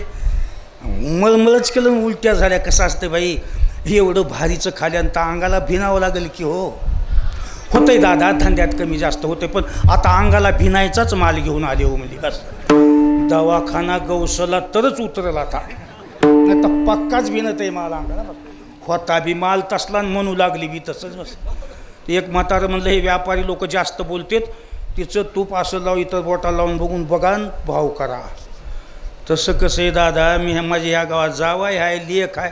बाई धंद्यामध्ये सोयरा नसते. माल गेलं दाम देणं म्हणले. बस चौघानं 4 माटं सोडली. निम्या ती कोंडलेली होती. सापजी उपसले ते म्हाताऱ्याच्या अंगावर, बेंडकुळ्याचे उपसले ते बायाच्या अंगावर. बस बाई सापाला भेणार नाही, पण बेंडकुळीला भेणार. काय पहिलं वांद आहे की काय नाही की. बकल पोत्या वाचवालो, पण बेंडकुळ्याचं बायाचं कशात वांद झाले मला आणखी वाचवाय मिळालं. काढवलं तपास मी. आता 2-3 ग्रंथ राहिले तर ते बघतोच आज असलं काही त्याच्यामध्ये. बस विंचन पाली उठले की पोरायच्या अंगावर. बस हटगाळू म्हातारे पोडलाले. इथं नाही आलं रे बाबा मध्ये काय कोणी आहे गलीला गेले की साप पण विंचेच. लोक म्हणले आता ही बाई पहिल्याच्यासारखी राहील नाही म्हणजे. हो ती कली 7:30 गाडग्यात भरून आपल्या गावाला आणून सोडायला. हा ना उगं आढळलेल्या माणसानं बडवाय मार खाऊन सोसना तो पळून आड बाजूला जाऊन लपून बसली. कोण माझ्यावर माणूस बदलला असेल. माया दुपारी चहा पाणी माणसं करत होते. सोयरे सगळं गाव कसं बदललं. कोणी तर मोठाच माणूस माझ्यावर नाराज असेल. गावाचा कल कसा फिरतोय हो. आता 4-5 वर्षाखाली जे सगळी दुनिया बंद करून टाकली होती, मोठ्याच भावाचा खेळ असेल की कोण्या तर म्हणालो. एक गाव का दुनिया बंद झाली, सगळे तोंड बंद करून हिंडू लागली माणसाला. बस हे मोठ्याचाच कोणाचा तर फिरका असतं. हे कोण असेल विचार करू लागली. मग तिच्या पोरीला एका बाईनं सांगितलं, तुझ्या माईला रस्त्यात लोक मारू लागले, सोडवाय जाऊ नव्हतीस का. लेकीनं सांगितलं, माझ्या माईनं असला धंदा करावा का म्हणली. काल मान फिरला की घरचे माणसं बदलून बोलते. बघा एक येळच वाईट राहते. चांगले माणसं आपल्याला फिरून बोलते. बस मग तिच्या लक्षात आलं, सांच्या परी कृष्णाला फिरून बोलते त्यानंच काढता काढला काय की. म्हणून गावाच्या बाहेरून जाऊन कृष्णाला हाजोडी, कृष्णा तुला अडचणच पडली तर हाकाने येऊन दोन्ही मागं जाय, पण मजे का असली फजिती कधी जाऊन. काकू आपला नियमच असला आहे म्हणला. ज्या बायानं देऊन खुश राहिले त्या कशा आहेत आनंदात बघ म्हणला. घरचं दारचं ऊन माहीत नाही, रोजी रोजगार होऊ देना अशा आनंदात आहेत म्हणला. कुरकुर करणाऱ्या रोजानं चाल्यात म्हणला. आणि तू भांडलीस म्हणून अशी सोयऱ्या धाऱ्यात फजिती केलो म्हणला. ये दशे चरित्र होई नाही काम. रांगत लेकरू असं करते का. यशोदे तुझ्या समोरच रांगते, पण आडबाजूला गेले असले कामं करायला बरं. मुद्दा धरण पुन्हा येऊन मला सांग, मी असं मुद्द्याचं नाही. माणसं म्हणतात ना पुरावा पाहिजे पुरावा पाहिजे, पुरावा धरल्याशी मी काही खरं धरणार म्हणजे बस. मग ह्यानं कोणत्याही गोष्टी करायच्या आणि पुरावा नष्ट करायचा बस. असं बरेच दिवस चाललं. मग कृष्णानं विचार केला, कवाडं मोडणं, शिंके तोडणं, दही दूध खाणं ह्या किरकोळ गोष्टी आहेत म्हणले. आज त्याच्या लक्षात आलं, ह्या गावचे लोक काही तेवढे भारदास्त नाहीत, ह्या गावचे लोक काही तेवढे जोमाचे नाहीत का. मी एवढा गावामध्ये धुमाकूळ घालावलो तर कोणी माझं मनगट धरीत नाही. लोक तेवढे काही फास्ट तेवढे. मला वाटलं मी काही तर करीन, कोणी तिकडून पाय खाऊन उभा टाकन, आपण नमतं घ्यावं. कसं असतं, सत्ताधाऱ्याला विरोधक असल्याशी राईट चलत नसते. निवड वनवे बी होणं चांगलं नसतं. ह्याचं वनवेच झालं. कारण ह्या गावामध्ये भारी माणूसच कोणी नाही मला विरोध करणारा. हाम करे सो कायदा, आपण ह्या गावात जे करील ते करील बस. असं असतंय गड्यो. कोण्या का गावामध्ये होणार, 4 माणसाची वचक असली तर गाव राईट चालते. घरोघर जर कारभारी झाली तर गावचा चिंदाना होऊन जाते बस. भेव राहावं. आपण जर असं केलं तर पाटील काय म्हणतील, सरपंच काय म्हणतील, असं. काही गावात नुसते येडे लोक आहेत बघा, काहीच कळना. कोणीच कुणाचं मानेना, कोणीच कुणाला समजून घेईना बस. मी एका गावात कीर्तनाला गेलो. बैठकीत बसल्या बसल्या एक माणूस म्हणाले, हे आमच्या गावचे सरपंच आहेत म्हणलं. मी म्हणलो, सरपंच जर एवढा दारू पिऊन तुला आहे, गावची काय हालत असेल. हे आमच्या गावचे पुढारी. पुढारी एवढा मूर्ख आहे तर गाव कोणत्या लाईनीचा असेल बघा. असल्याला जर पुढारी म्हणालेत हे, म्हणजे गाव किती हलक्या दर्जाचा असेल बस. कृष्णानं विचार केला, तेवढे भारदास्त या गावात गो नाहीत, तेव्हा आपण आता वाघाची हाईट वाढवायची म्हणजे थोडी बस. मग त्याने किरकोळ गोष्टी बंद केलं. अशी हाईट वाढविलं, कोण्या माणसाचं रूप धरायचं आणि कुणालाही रामराम घालायचं जाऊन बस. रामराम आत्ताच मोहनाळमध्ये होताच ते तिथलंच रामराम. आत्ताच चाकूरमध्ये दिसलाच की ते दुसरंच. कोणत्या माणसाचं रूप धरायचं, जय रामराम म्हणायचं. कोणता एखादा गडी संध्याकाळी मुक्कामी गावात नसला, त्या गड्याचं रूप धरायचं, नवरा म्हणून तिच्या घरला जायचं बस. एका बाईचा नवरा बाजारला गेला होता. सूप ती बी नाही, आता सकाळ उठून जावं म्हणून बाजार केले ना का, आडतीवर झोपलं, वाहन बी नाही. दिवस मावळता बघितलं, कोण गावचा गडी कमी आहे का बघ. हां, बाजारला गेलेला आलं नाही गडी म्हणलं. बरोबर त्या गड्याचं रूप धरलंय. पहिला जुन्या धोत्रातच बाजार करतो तो, तसलंच धोतर, तसल्याच गाठी मारलंय आणि बरोबर झापड पडायच्या टायमाला घरी गेले. आणि त्या बाईला म्हणाले, सणाचा बाजार भलतीच गर्दी, साखरेत आणि गुळामध्ये काही तेवढा फरक नाही, दोन्ही बी घेऊन आलोय. खरा नवरा आरतीवर. मान ही घरी येऊन असं म्हणाले, बरं भूक लागल्या, कर स्वयंपाक. पाठ टाकून बसले, चुलीच्या पुढी स्वयंपाक केला. दोघांना बसून जेवले, रात्रभर थांबले, तांबडं फुट्टा उठून गेलं. खरा नवरा सकाळच्या पारी आले, खाट्या घरला. काल सकाळी जेवून गेलेलं, रात्री उपाशी राहणंच वसलं ना, उन्हाचा कहार. 10-11 वाजले घरला आला. गेलो वैतागून, पोटात कलकल, तहान लागलेली कलकल. आल्या आल्या उबाट्याच बाजार फेकून दिलं. शांडगा लागला ह्या संसाराला, कमाई बी आम्हीच करावं, बाजार बी आम्हीच करावं, म्हणजे कुणाला गरज राहील नाही. आईत खाऊ सगळे होऊन गेले. म्याव दुष्काळी माणूस झालो. नाहनीमध्ये गेले, पाय धुवायचं टमरेल भीतीला आणले. बायकोनं सांगितलं, असं दिसून आल्यावर का करायला फेकाफेकी हाय का तुला काही नवऱ्याची गरज म्हणला. आनंदानं खाऊन झोपली असतील म्हणला. नवरा मिळाला का हाय, किती आनंदानं खाली असेल म्हणला. बायकोनं म्हणजे असं कसं बोलावलं तुम्ही. रात्री इथं पाठ टाकून बसला, मला हे जेवाय करा ती. मी रात्री इथं होतो, काय नशयाच्या गोळ्या फिळ्या खाली आहेस का काय, तुला सुधारण झाले का काय.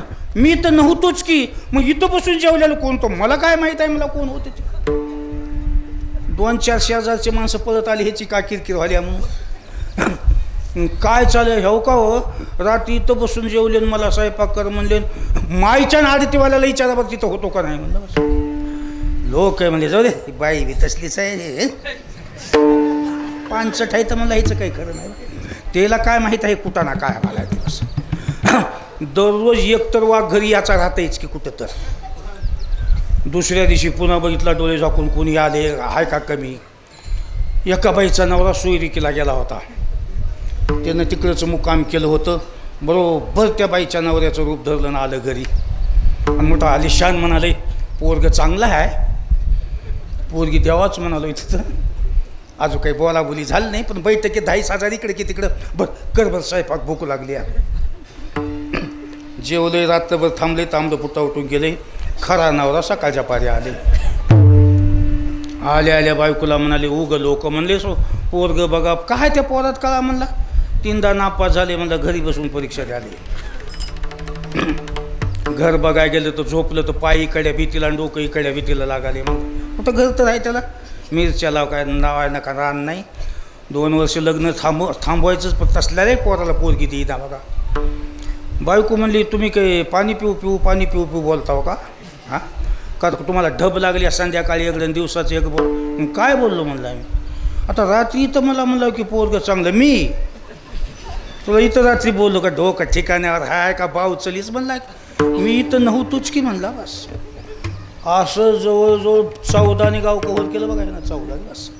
महाराज सुद्धा तसेच म्हणले, तो मी माझ्या मनानं कशाला म्हणू. त्याच्या भ्रताराची धरून या रूपे, त्याच्या घरी त्याचे भोग कर,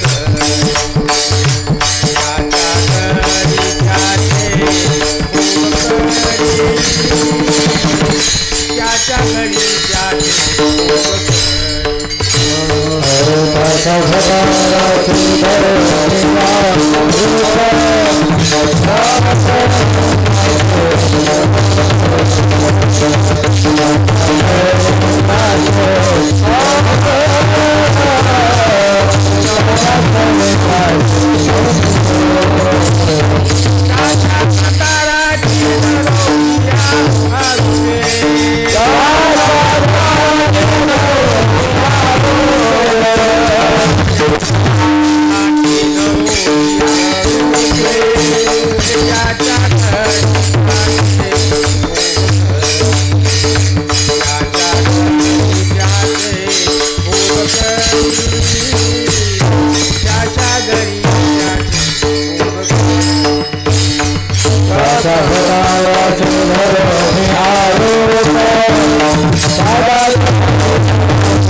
अर्ध्यात कटवीजा.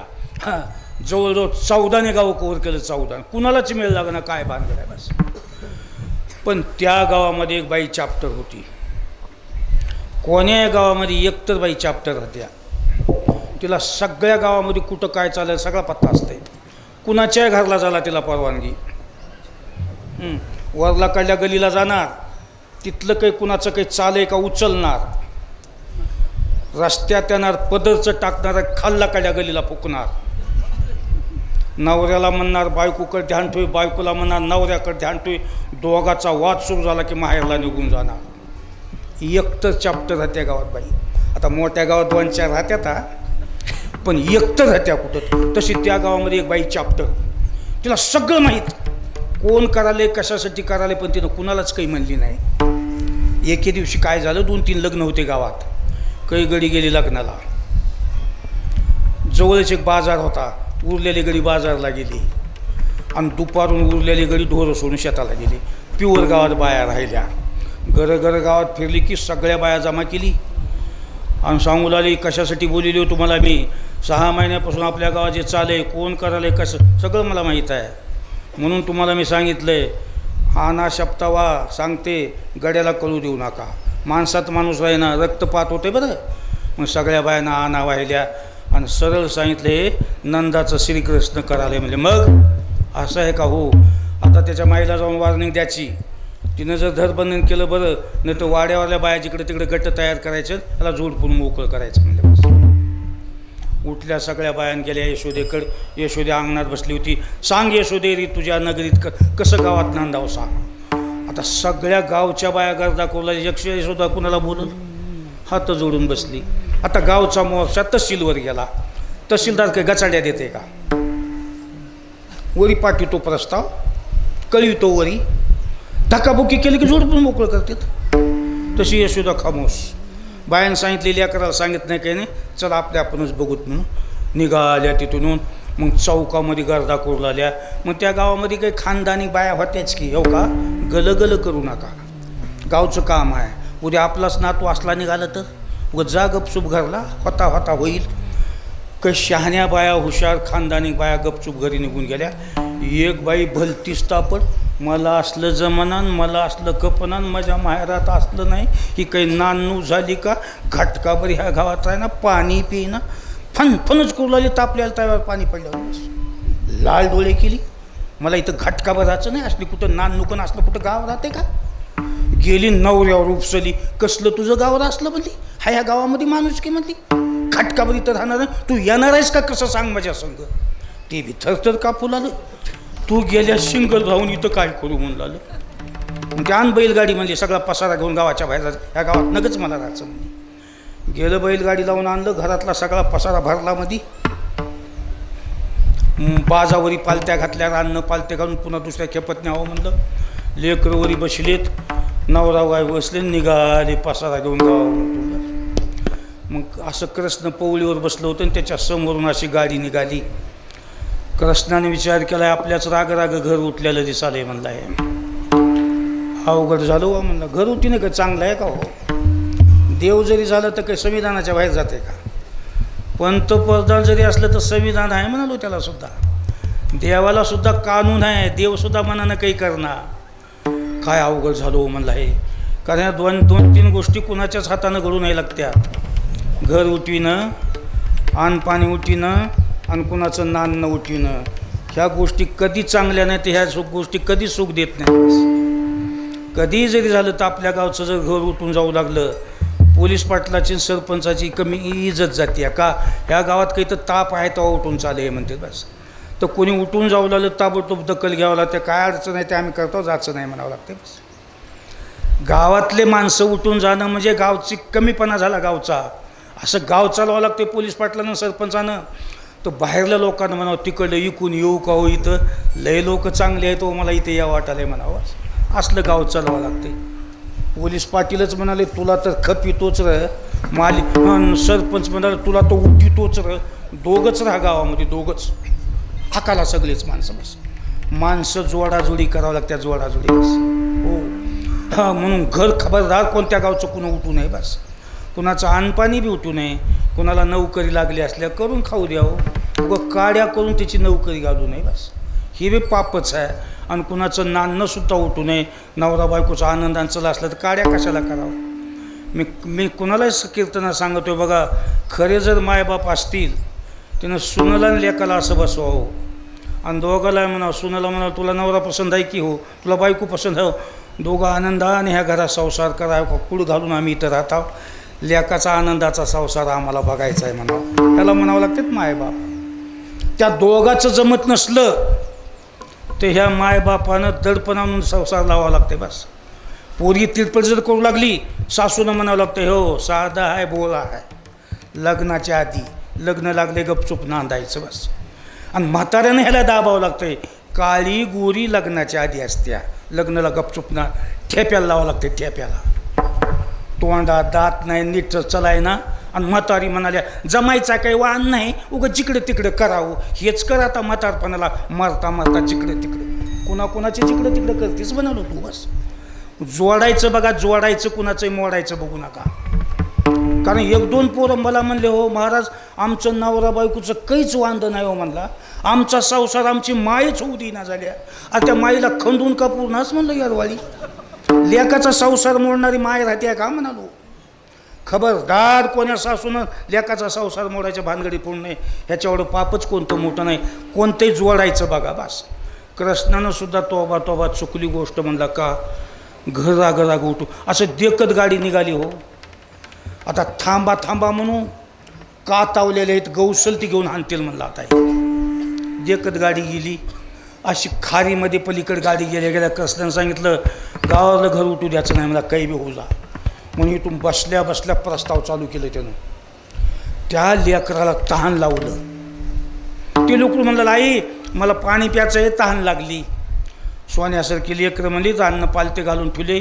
नवऱ्याला सांगितले मी कासरे दोन उभा टाकते म्हणली. तो का तिथे विहीर दिसाल्या, तिथलं पाणी घेऊन या म्हणली. जा लेकरं पाणी पाणी करायलेत म्हणली.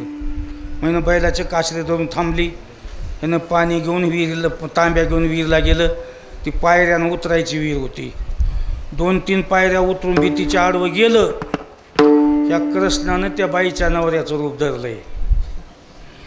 तसला जर्मलचा तांब्या, कोचे पडल्याला, एकीकडून गळा बसलेला. ते कोचे जर्मलचे तांबे तसलेच राहतात लई करून. कोचे तर पडत येत नाही, ते एकीकडून गळा तर बसतंय, नाही तर गळा उडून तर जातंय, मोकळंच होतंय. कारण कोण्या गावात गेल्या गेल्या हातपाय धुवायला तसलेच तांबे आम्हाला लई करून येते. म्हणून त्या तांब्याचा आमचा लई दोस्ताना आहे लई दिवसापासून. आम्हाला स्टीलचे पितळेचे तांबे कधी पाय धुवायला कोणी देणार. बस आता हे जर्मलचे तांबे जे कंपनीवाल्यानं काढलेत का नाही, ते आमच्यासाठीच काढलेले इथे. काय त्याचा बाप मारला होता की येईन काय नाही की काय. बक्कल जर्मलच्या कंपनीवाल्याला भेटावं म्हणालो, पण मलाही वेळ मिळणार, ते बी कुठं गाठ पडला. तसलाच तांब्या तयार केलं होतं ना. आलं लेकरालाही पाणी दिलं, बायकोलाही पाणी दिलं. म्हटलं जोमानं म्हणाले पाणी खोल आहे पण थंड आहे बघा. आणि खरा नवरा पाण्यापाशी गेलाच नाही अजून. पाणी घेऊन बसलं गाडी, तर हल्ली गाडी इकडं. ते खरा नवरा पाणी घेऊन आले. कोण आमच्या गाडीत बसला म्हणला आहे. कुठला रे तू? ते म्हणला तू कोण? ते म्हणलं तू कोण? गाडी बायको पसरा मला कुठलायच तू? गाडी लेकरं म्हणजे कुठले? ते दोघाचं भांडण लागलं. ह्या खऱ्यानं खाली ओढलं. दोघांची कुस्ती तो कसं. तिसरा नवरा झालं की इकडं गाडी आणलं. तिघाचं भांडण सुरू झालं की चौथं झालं, गाडी आणलं. एका आवडामध्ये 10-12 झाले बघा, 10-12 सगळे सारखेच. निस्ता गलगा गलगा गलगा. बाई ध्यान लावून बघाल्या खरा नवरा कोणता असेल माया म्हणाले. सगळे सारखे दिसू झाले. बस आता 10-12 जणांचा गर्दा चालू झाल्यास पोलीस पाटलाला येणंच भाग आहे की तिथं. आता कोण होता पोलीस पाटील तिथला? नंदराजा. काय झाले रे, काय झाले, काय झालं? जे खास खरं होतं ते म्हणला नंदराजा न्याय कर म्हणला. हे लेकरं बायको पसारा मजा आहे, कुठले रायंदर आलेत की म्हणला, आणि मला धमक्या द्यालेत म्हणला. मग ते 10-12 जण जे बनावटी होते का नाही, तसल्याच आवाजात म्हणालेत नंदराजा न्याय कर, लेकरं पसारा कुठले रायंदर आलेत की. आवाजात फरक नाही, ॲक्शनमध्ये बोलण्यात काही फरक नाही. नंदराजा शोधून बघ र. हे 10-12 जण म्हणत शोधून बघ र. माईच्यानी मजा आहे. 10-12 जण माईच्या मजा. इतकाही फरक पडणार. डोळ्याची ॲक्शन तशी, बोलण्याची ॲक्टिंग बी तशी. नंदराजाला कायच मार्ग नाही झालं. अक्षरातच बदली ना, बोलण्यात बदली ना. मग त्या बाईला बोलून घेतलं नंदराजा. बाई इकडे बरं म्हणले. हो तू काय कर, हे माझा नवरा आहे म्हणून हाताला बाजूला काढ, बाकीच्याला झोडपूनच मोकळं करतो म्हणजे. नंदराजा सकाळी 10 वाजल्यापासून मला बी नवऱ्याचा मेळ लागणार झाला आहे म्हणजे. खरा कोणता आहे की पत्ताच सगळे सारखेच दिसाले.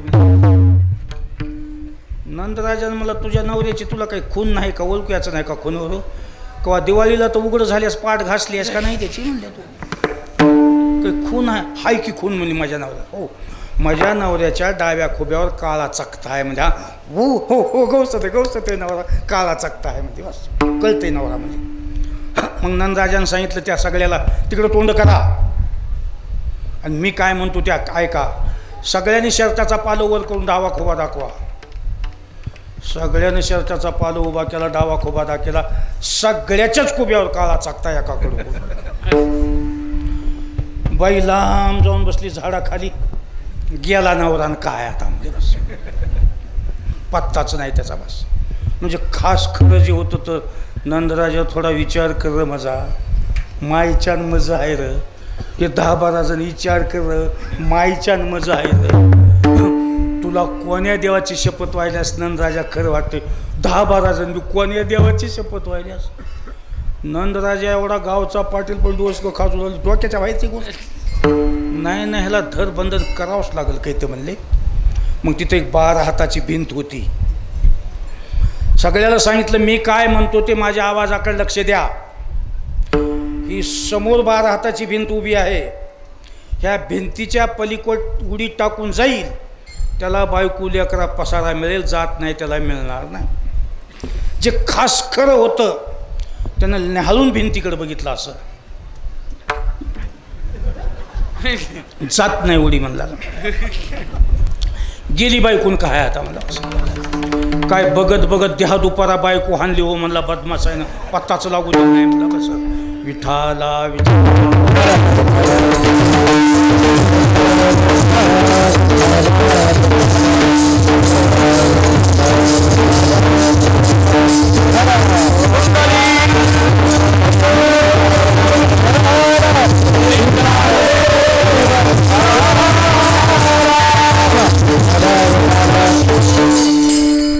हे बनावटी जे होतं टाकायची का मग उडी दमच मावना जे खरं होतं त्याच्या मनानं पलीकडे जाऊन तोंडावर का पडणं होईना पण उडी जावं म्हणजे का कुलत हो बकल जोर काढलं होते नवी इथून उडी झोकना म्हणून लांब गेलं जशी गाडी वापस येऊ लागली रेस करून पुढे घालीत नाहीत का तसं पळत पळत आलं असं करून उडी झोकत नाही हे चेंडू टुपकल्यान 10-12 जण बी पलीकडे गेले आणि खास खरं होतं ते राहिलं नंदराजा तू शोधून बघ म्हणला इमानदार नाही हिंमत जाहीर म्हणला नक्की हो मग असं कर हे भिंतीचे आडवं सगळे गेले तोर ही गाडी लेकरन बायको घेऊन घराकडे होय म्हणला बस न्याय केलास रे नंदराजा म्हणला तुझा उपकार विसरणार नाही म्हणला आणि आजपासून एक बायको घेऊन शिवारानं निघणार रे बाबा म्हणला लई चांगलं काय गाडी गडबडीने फिरलो होते ना आणि जाता जाता म्हणाले नंदराजा इथंच थांब बरं मला आणखी रायन धरायचं भेव वाटाले म्हणला माझा पसारान बायको ठेप्याला लागतो तो इथंच थांब म्हणलं असं गाडी दामतीला बघा त्याचं रोटावून वाड्याच्या समोर उभा केलं बायकोला मला आधी वाड्यात होई पसारा फुकून दिला दिवस मावताला व्हायला म्हणला नंदराजा चौकात राहिल्या बोलीतूनच रायंदर येतील इथंच खेळ चालू होईल मला सगळ्या गावानं रायंदर होऊन गेले म्हणला इथं बस गाडीतला पसारा फेकला बायकोला वाड्यामध्ये सोडलं दिवस मावळे तो पसारा लावलं आणि दिवस मावता मग चट्टे आतरलं बायकोला बोलून घेतलं हो नंदराजा होता म्हणून हाती लागलीस म्हणला नाही तर एवढ्या घाईंदळीत गेलीच असतीस म्हणला तर आता मला रायंदराची फार भय वाटायला तो तुला एक सांगतो म्हणला उद्यापासून घरातल्या घरातच काय काम असतील ते करायचे घराच्या बाहेरचे सगळे कामं मी करणार म्हणला का नंदराजा नसल्यास कुटाणा होऊन बसल म्हणला आता बाहेरले कामं धुवून आणतो काय काय राहतात कामं आता तुम्हालाच माहीत की ते सगळे कामं मी करतो म्हणला पण आता वाड्याच्या बाहेर जायचं नाही म्हणजे बस एवढा पसारा ठेप्याला लागला की कृष्णानं आनंद मानला का घर आपल्या राग उठलं होतं ते ठेप्याला लागलं त्याची काही अडचण नाही ये दशे चरित्र केले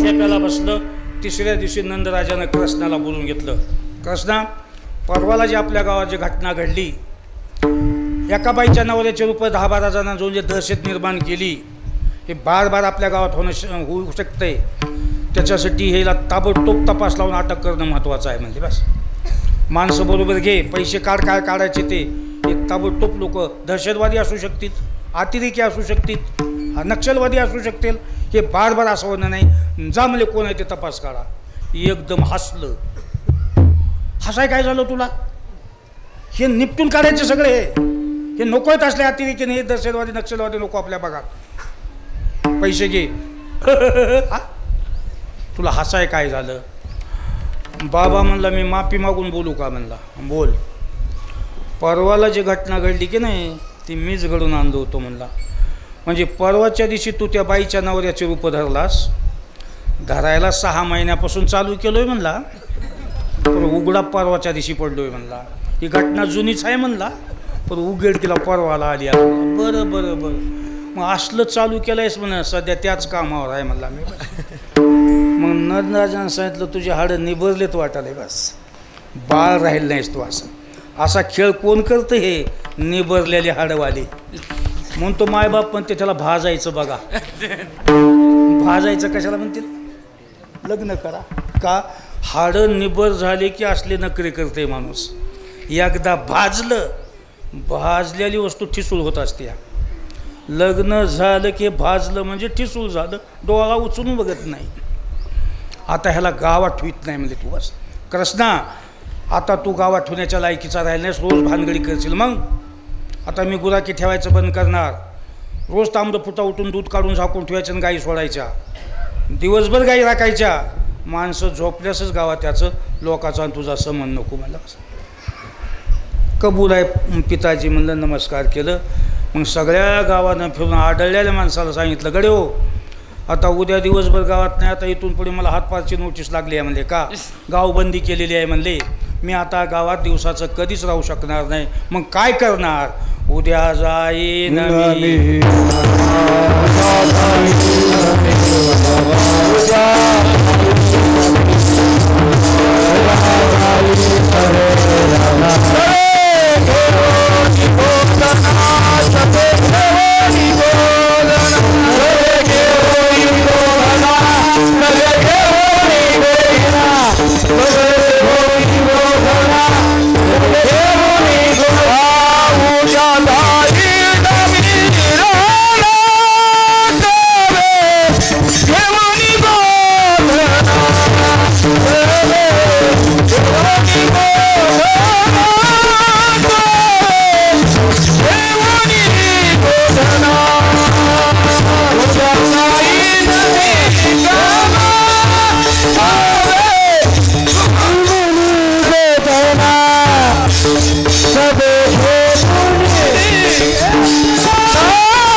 आता रांगतानाचं चरित्र संपलं. कोणी म्हणते एवढंच केलं का? चरित्र भरपूर आहे हो, पण माझ्या टायमात बसना झालंय. मी माझी खाजगी तडजोड आहे म्हणा की चरित्र भरपूर आहे पण टायमाच्या पलीकडे जातं म्हणून मी माझ्या कीर्तनात ॲडजस्ट केलं म्हणा की. आता गोदने राखीत आहे. आता गाय राखताना काय केलं ते 4-5 मिनटात सांगतो. झालं बस. जेवायचा टाईम झाला आहे. आधीच उशीर केला उभा करायला. तुम्ही 11ला सुरू केला असतं का नाही मजा आली असती. पण आता जितकं कीर्तन लावेल तेवढं तर भूक लागल्या लोकांचा तळतळाट लागणार आहे मला. बस स्वयंपाक इकडं बघायला लोक तिकडं बघायला तर मी जर लांब गेलो का नाही दोघाचा शाप मला लागेल. बस तर आता 4-5 मिनटामध्ये तुम्हाला गाई राखताना गोदने राखीत आहे. गाई राखताना काय केलं? मला कसं पुसणं झालेत म्हणून इंद्राला राग आलता गवल्याचा. म्हणून 7 दिवस पाऊस पडलं होतं. कृष्णानं सांगितलं माझ्या भक्ताला मी सांभाळणार. गोवर्धन माळ उचलात गोकुळचं संरक्षण केलं ही गाई राखताना. आणखी काय केलं? या दुनियामध्ये आपल्या पुलक्याचं कोण आहे? या दुनियामध्ये खरं मायाचं कोण आहे? कोण आपल्या काळजाचं आहे? कोण जीवाला जीव देतंय? म्हणायला तर सगळेच म्हणाले की तुझ्या केसाला तर मला धक्का. उगं म्हणते ते खरं जीवाचं आपल्या जन्माचं कोण आहे? खरं आपल्या कळकळीचा कोण आहे? ते गाई राखताना कळून दिलं. बस कसं झालं? एके दिवशी यशोदा संध्याकाळी कृष्ण आल्यानंतर मांडीवर घेऊन थोडी अवघड करू लागली. काय कुटाणा केलास की रोज 10 बाऱ्या घरी येत होतास. वाडा चांगला वाटत होता. भनभन वस पडलेल्या गावात झाला. ह्या वाड्यात कर म्हणा काही नाही. तू नाही तर माझं काय खरं असं म्हणली त्यानं. बोलत बोलत कृष्ण म्हणला मला सोडून कर म्हणा म्हणालीस. मी एखादा मेलो तर? तू मेल्यास तटकून जीव देईन म्हणली मी कशाला राहू? हसलं कृष्ण. इथून मागं तर कोण्या मायनं लेकरासाठी जीव दिला नाही बाबा. पण माय देतो म्हणाल्या बघूत. मग 2-3 दिवस मध्ये गॅप जाऊ दिलं. यमुनेच्या ढोवामध्ये एक साप होते. ते दिवसभर पाण्यात राहतो. संध्याकाळी माणसं झोपली की फडेवरी करायचे, फुसकारे आणायचे. परिसरात सगळ्या लोकाला त्या विषानं गुंग याची. 12 वाजे तो लोकाला सुधरत नव्हतं. कृष्णानं म्हणला हेचा नायनाट आधी करावं लागेल म्हणला. म्हणून यमुनेच्या ढवात उडी टाकली. 3 तास मध्ये राहिला. मग आता त्याच्या संघर्ष होत आहे का? गवल्यानं सांगितलं मेलं कृष्ण आपलं. का? मोठे मोठे साप आहेत घेतलं खाऊन 3 घंटे कसं राहील म्हणले. आले गावात बोंबलत यशोदे कृष्ण तुझा मेला. मेला हो आता माझा वाघ गेला, मला वाचूनच काय करायचं, आता मी जीव देते म्हणून निघाली. लोक म्हणले धरा धरा, तिचं लेकरू मेले, जीव देत्या धरा. 4 माणसाला ऐकना गेली. सोडाच म्हणून लागली, आता मला राहायचंच नाही. बस भांडणामध्ये सोडू लागल्यास माणसाला जोर येते जास्त. तुम्ही धरू नका हो, सोडा म्हणते बस. आणि सोडल्यास काही बी करणार. सोडल्यास काय म्हणते, चांगले चांगले माणसं आहेत म्हणून एवढी बार राहू द्या, कवाच काही करणार नाहीस तू. तसं यशोदा सरका मला जाऊ द्या, सरका मला. लोकांनी सांगितलं हे ऐकत नाही, त्या सोडून. उडी टाकल्या 1-2 गोच्या खात्या पण ओढून काढून दिलं सोडून. पळतच गेली. मग धाडकून पाण्यात उडी टाकावं का? कोण असं मयाचं दुनियात आहे. बस कडलाच गेली आणि तंतना नाचाल्या. माझा वाघ कुठं आहे, माझा सोन्या कुठं आहे. त्या गवळ्यानं सांगितलं इथं बुडाला आहे म्हणला. मग जावं मध्ये का? तीर देव कुण्या यमुनेचे कळ काठीच कोलाळ करीता ती. बस कृष्णानं पाण्यात म्हणला माय जीव देतो म्हणून आली, पण पाण्यात त्याचा काही वाण दिसणं झालायचा. मग त्यानं पाण्यात बसल्या बसल्या असं अंग हलवलं, लाट बनली. लाट बनल्या म्हणल्या तिकडून जे पाणी फुगत आलं इकडून. यशोदा म्हणाल्या पाणी बी वाढाले जळाले म्हणून टेकड्यावर राहून उभारले. कृष्णानं म्हणला वा रे वा माय. आणि मग पाण्याच्या बाहेर आला मस्त बासरी वाजवीत. मग लोकांना गावामध्ये मिरवणूक काढली. सगळ्या बुडाला होता तेव्हा बोंबले म्हणून शिमगा केलाय आणि मिरवणूक काढली म्हणून हो का पाडवा पुढे. सण बी त्याच्यामुळे झालेले असतात काही ना काही का.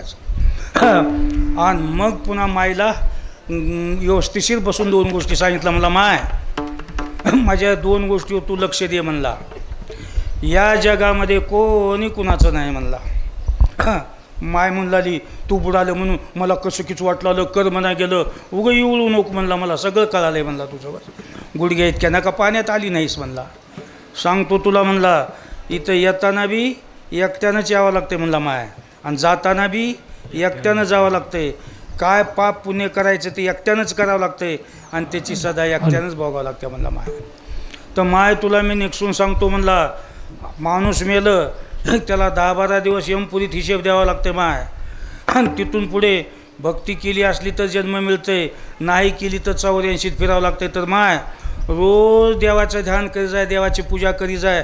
हे जन्म संपलं की पुन्हा जन्म मिळते. बरं तू म्हणशील की नवरा करायला आणि भावकीचे करायला, तर असं म्हणू नको. कारण भक्ती केलेली ज्याच्या त्याच्या उपयोगाला येत्या, दुसऱ्यानं केलेला आपल्या काही उपयोगाला येत नाही. तुझी भक्ती तू करून 84 चुकून माणसाच्या जन्माला ये म्हणले. बस आज बऱ्याचशा लोकांचा गैरसमज आहे, नवऱ्यानं भक्ती केली की बायकोला येते. पुन्हा थाप आणले की आमच्या माघारीन काय नाही की, कोणी आले की तुम्हाला थाप आणून चालय की. गडे हो, शेतातलं काम एकट्यानं केलं तर घरबार बसून खाईल, पण देवदेव एकट्यानं केल्यास घरातल्या कुणाला उपयोग होणार नाही. ह्या 4 गोष्टी कुणाच्याच कुणाला होणार नाहीत. 5 गोष्टी कुणाच्याच कुणाच्या उपयोगाला पडत नाहीत. खेटून जरी बसलं तर कोणी कोणी घेऊ शकत नाहीत. त्या 5 गोष्टी कोणत्या ध्यानात ठेवा. जेवण 1, झोप 2, व्यायाम 3, दानधर्म 4 आणि देवाची भक्ती. हे कुणाची कुणाला येणार नाही. बायकोनं केलं की बायकोला बस. बायको जेवल्यास तुमचं पोट भरतंय का? बायकोनं झोपल्यास तुम्हाला येते का? नवऱ्यानं व्यायाम केल्यास बाईला व्यायाम घडतंय का? हे सगळ्या गोष्टीचेच त्याला आहेत. म्हणून तर म्हणजे आपुली आपण करा सोडवून. म्हणून शेतातले काम आवडत नसले तर गुत्ते द्या, पण सप्त्याचे गुत्ते देऊ नका. वैयक्तिक तुम्ही करा. कारण ज्याला रोग झाला आहे त्यानंच औषधं घ्यावं लागतात. उगं कुणाचं काही नाही. आता मला 84 आहे, मीच पूजा केली तर माझी 84 चुकल. माझ्या भजनावर घरातल्या माणसाची चुकणार नाही. लक्षात आले तुमच्या? हे गुत्त द्या, काम करा. नवऱ्याची पगार आली तर बायको बसून खाईल, पण नवऱ्यानं देवदेव केलेलं बायकोला येणार नाही. म्हणून नवऱ्यानं 100 रुपये देवाला देणगी दिली तर बायकोनं 50 देऊन कवाना पण आपलं जोडून ठेवावं लागते बस. कारण ज्याला रोग झाला त्यानंच दवाखान्यात जावं लागते. रोग झाला हाल्याला न्या दवाखान्यात पकालीला का? ज्याला 84 आहे. काही लोक म्हणते आमच्या गावात सप्ताह होतंय, तू असतोयस का त्याच्यात? नाही, तसं काही नाही म्हणला. लांबून बघतो, बघितल्यानं काही होईना. सावली बघून थंड होतंय का? स्वयंपाक बघून भूक जाते का? काय चालू आहे तुमचं? जपून गुले राहिल्यावर कसं करावं असं म्हणाल माणसं 5 मिनटं हो मी बी वडालो किती बी पण ॲडजस्टच होईना झाले मला बी हो विठाला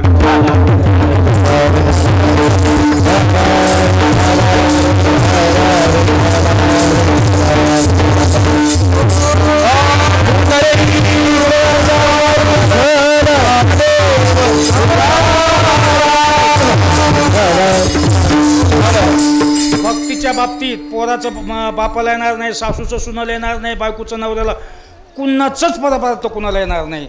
बाईनं जर पूजा केली तिलाच कामाला येणार, नवऱ्याला काय ॲडजस्ट होणार नाही. गरज धरा. एक बाई म्हणाली नवराज भक्ती करते काय देवा धर्माला बसते ते नवराज बसते मी काहीच करीत नाही म्हणली. गरज धरा. मालकानं केलं की मला येतं आहे. दोघं संगच मरणार आहेत का? समजा बायको मेली, यमानं विचारलं बाई तुला आम्ही 60-70 वर्ष माणसाचा जन्म दिला होता, पूजा केलीस, जप केलीस, देवाचं ध्यान केलीस? नाही आमचे मालकच होते, त्याचा काही मला नाद नव्हता, सगळे देवदेव मालकच करतो. कुठं आहेत मालक बोलव. आता काही ऑनलाईनवर मागिती का नवऱ्याला म्हणालो? कुठं आहे नवरा? नवरा बायको इथले आहेत पण मेल्यानंतर नवरा बायकोचा काही संबंध राहत नाही. म्हणून काही नवरे म्हणतात पोथी पुराण भजन आमच्या बायकोला लई नाद आहे. तू काही दारू प्यायला जातोयस का? मग तुला कशाचा नाद आहे सांग की? बायको आता आहे र मेल्याच बायकोचा तुझा काही संबंध नाही. म्हणून किती पुरावे सांगू तुम्हाला, कोणतं तर ध्यानात राहील म्हणून सांगालो म्हणा की. बायकोला दुखणं आलं दवाखान्यात नेलं. डॉक्टर साहेब बघा म्हणला, घाबरू नको म्हणला, टेन्शननं चक्कर आलेले आहे, आता एक इंजेक्शन केलं की चलत जाते म्हणला, वाहनाची गरज नाही. इंजेक्शन काढलं. एक इंजेक्शन केलं की बाईची तब्येत, ती इंजेक्शन बघितल्या डॉक्टरला म्हणाले डॉक्टर साहेब बायको नाजूक आहे म्हणला, काठाय मोडला तर रडत बसते, असली सून केस आमची सुईसारखी बायको नाही म्हणला, काही नाही, आणि असलं जमाना काही नाही, तिच्यावरच्या मलाच इंजेक्शन करा हो म्हणला. सगळ्या अंगाने इंजेक्शन केल्यास तिचं दुखणं नीट होतंय का म्हणालो. एक कशाबद्दल पुरावे सांगालो मी? तुमची भक्ती तुम्ही करून ॲडजस्ट करा. एका कुटुंबातले जरी असला तर तुमचा मृत्यूचा प्रवास वेगवेगळा आहे, त्याच्यासाठी तुमचे तुम्ही काम करा, बस ॲडजस्ट करा. आता काल परवा एकाच घरातले 7 माणसं एकदाच मेले, एका जागी गेलीत का? एका बाईचं पोरगं काल परवा मेलं, लोक विचारलं कुठं जाळावं, त्याच्या आधी एक मेलतं म्हणा. ह्याला कुठं जाळायचं आहे? थोरल्या भावाजवळ जाळा की. म्हणजे काय बोलत बसणार आहेत का दोघं जण म्हणा? जोड इथं आहे, इथला हिचकला जोड की बायको कुंकड की लेकू कुणाचाच कोणाला मेळ लागणार नाही. आणखी 2 मिनिटामध्ये तुम्हाला कळावं म्हणून मृत्यूचा प्रवास वेगळा. आता 4 जण घरात होते, सून लेक सासू सासरे. एकाला जायचे लातूरला, एकाला जायचे उदगीरला, एकाला जायचे परळीला, आणि एकाला जायचे अहमदपूरला. सासऱ्यानं उठलं म्हणला बायकोला म्हणला तुला लातूरला जायचं की? हो. हे गेलं लातूरचं तिकीट म्हणलं. मला जायचं अहमदपूरला, मी तिकीट अहमदपूरचं गेलो. सून जाणार होती उदगीरला आणि पोर जाणार होतं परळीला. परळीचं तिकीट पोराला दिलं, उदगीरचं तिकीट सुनेला दिलं. म्हातारी खेसाळली म्हणले मज तुझं कसं म्हणाला सातार? पहिलं आपलं म्हणत होतास, धर राहू दे तुझ्या पैसे तिकीट. मज म्हणून वाटून तू मला दूर करायलास म्हणले. वापस केलं. पोरगे म्हणलं आता बापावर विश्वास नाही होईल म्हणला, देऊन टाकलं पोराने वास. सून म्हणली मॅच कशाला, मग तिने देऊन टाकलं बस. 4 जण 4 गावाला जाणार होते ना, राईट तिकीट दिलं तर म्हाताऱ्यापाशी तिकीट ठेवलं. राईट 4 जण गेले चाकूरच धरतो की आता जवळ आहे, चाकूरच्या स्टँडवर गेले. राईट 4 गाडी लागल्या, चाकूर उदगीर, चाकूर लातूर, चाकूर अहमदपूर, चाकूर परळी. बस म्हातारी बसली लातूरच्या गाडीत, म्हातारा बसला अहमदपूरच्या गाडीत, पोरगं बसलं परळीच्या गाडीत आणि पोरगी बसली उदगीरच्या गाडीत. 4 गाड्या एक इकडं निघाली, एक इकडे. 1-2 स्टेज गेल्या. म्हातारीला कंडक्टरनं सांगितलं तिकीट नाही, माझ्या तिकीट काढावं लागतंय म्हणले. नाही. कुठं आहे तिकीट? ते म्हाताऱ्यापाशी गेलं. म्हातारा कुठं आहे? अहमदपूरला. त्याला तिकडं वाट लावून तू इकडं कुठं निघालीस? अर्धानात उतरलं बघा. तिला गेलं गाडी घेऊन, तिथून बॉम्बला तोंडवरी करून अहमदपूरला गेलास. मजी कशी फजी ती तिकीट नाही. तुला तिकीट घेऊन चढायची अक्कल नाही का म्हणालो. दृष्टांत संपला. एका घरातले जरी माणसं असले तर तुमचा प्रवास वेगवेगळा आहे. तुमचे तुम्ही भक्ती दान धर्म करून प्रवासाची सोय करूनच मरा. असं 1 तास प्रवचन आमच्या श्रीकृष्णानं आपल्या आईला सांगितलेलं आहे. त्याच्या वतीने मी तुम्हाला बोललो. असं गोदने राखीत आहे गाई राखताना असं स्पष्ट सांगितलं. आणि पुढे मग गाई राखताना भुका लागल्यानंतर सगळ्यांनी एका ठिकाणी बसून सगळ्याचा प्रसाद एका ठिकाणी कोण जेवलं, त्याचंच नाव काला. काला म्हणजे कसं मिसळणं, दही लाया साखर मिसळल्या की काला झाला. वंजारी मराठी वाणी जंगम गोसाई यल्म हातकर सगळे एका जागी मिसळायचं, सप्ताह करायचं, त्याचं नाव काला. आणि सप्ताहावर टाकून लोक भांडू लागले की त्याचं नाव मचळा. काला म्हणजे मिसळा हो, सगळे एका जागी व्हा. दही लाया साखर मिसळली की काला झाला. आवंत जातीच्या लोकांनी एका ठिकाणी मिसळून कार्यक्रम केला की त्याला म्हणतात काला. तसं श्रीकृष्णानं सगळ्या गवळ्याला एका ठिकाणी बसून सगळ्याचा एका टाकेकन प्रसाद वाटला. बस तसं आपल्याच घरचं धान्य आणून जसं आपण प्रसाद केला की नाही. आता बघा किती एकात्मता आहे. कीर्तन सुटले की एका पंक्तीत बसा, सारख्याच पत्रवाळ्या सगळ्याला, सारखंच जेवण, एकदा जेवण एकदाच उठा. शिस्त याच्यामध्ये शिस्त. काला म्हणजे एकमतानं सगळे चला मिसळून, तसा श्रीकृष्णाने केला. म्हणून आपणही दरवर्षी आवंत जातीच्या लोकांनी एका ठिकाणी मिसळून मस्त एकजुटीनं देवदेव करीत राहा. ह्याचंच नाव काला. विठोबा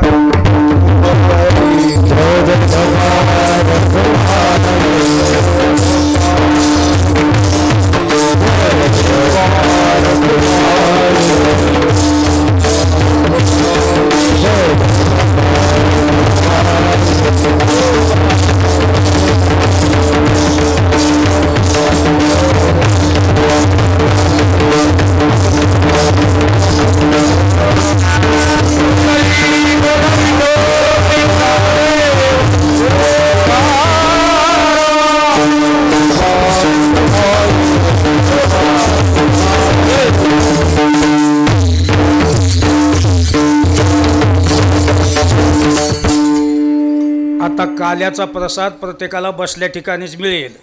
आता एक अभंग होईल, त्याच्यावर 2 चाली होतील. अभंग चाली काल्याचा प्रसाद आरती होईपर्यंत जाग्यावरून कोणी उठू नये. आता एक गावकरी मंडळ सप्ताह कार्यकारी मंडळ जे असतील त्याने एक 5-25 टोपले काला तयार करा आणि चाल होईपर्यंत प्रत्येक माणसाला काल्याचा प्रसाद मिळावा अशी तजवीज करा. ज्ञानेश्वर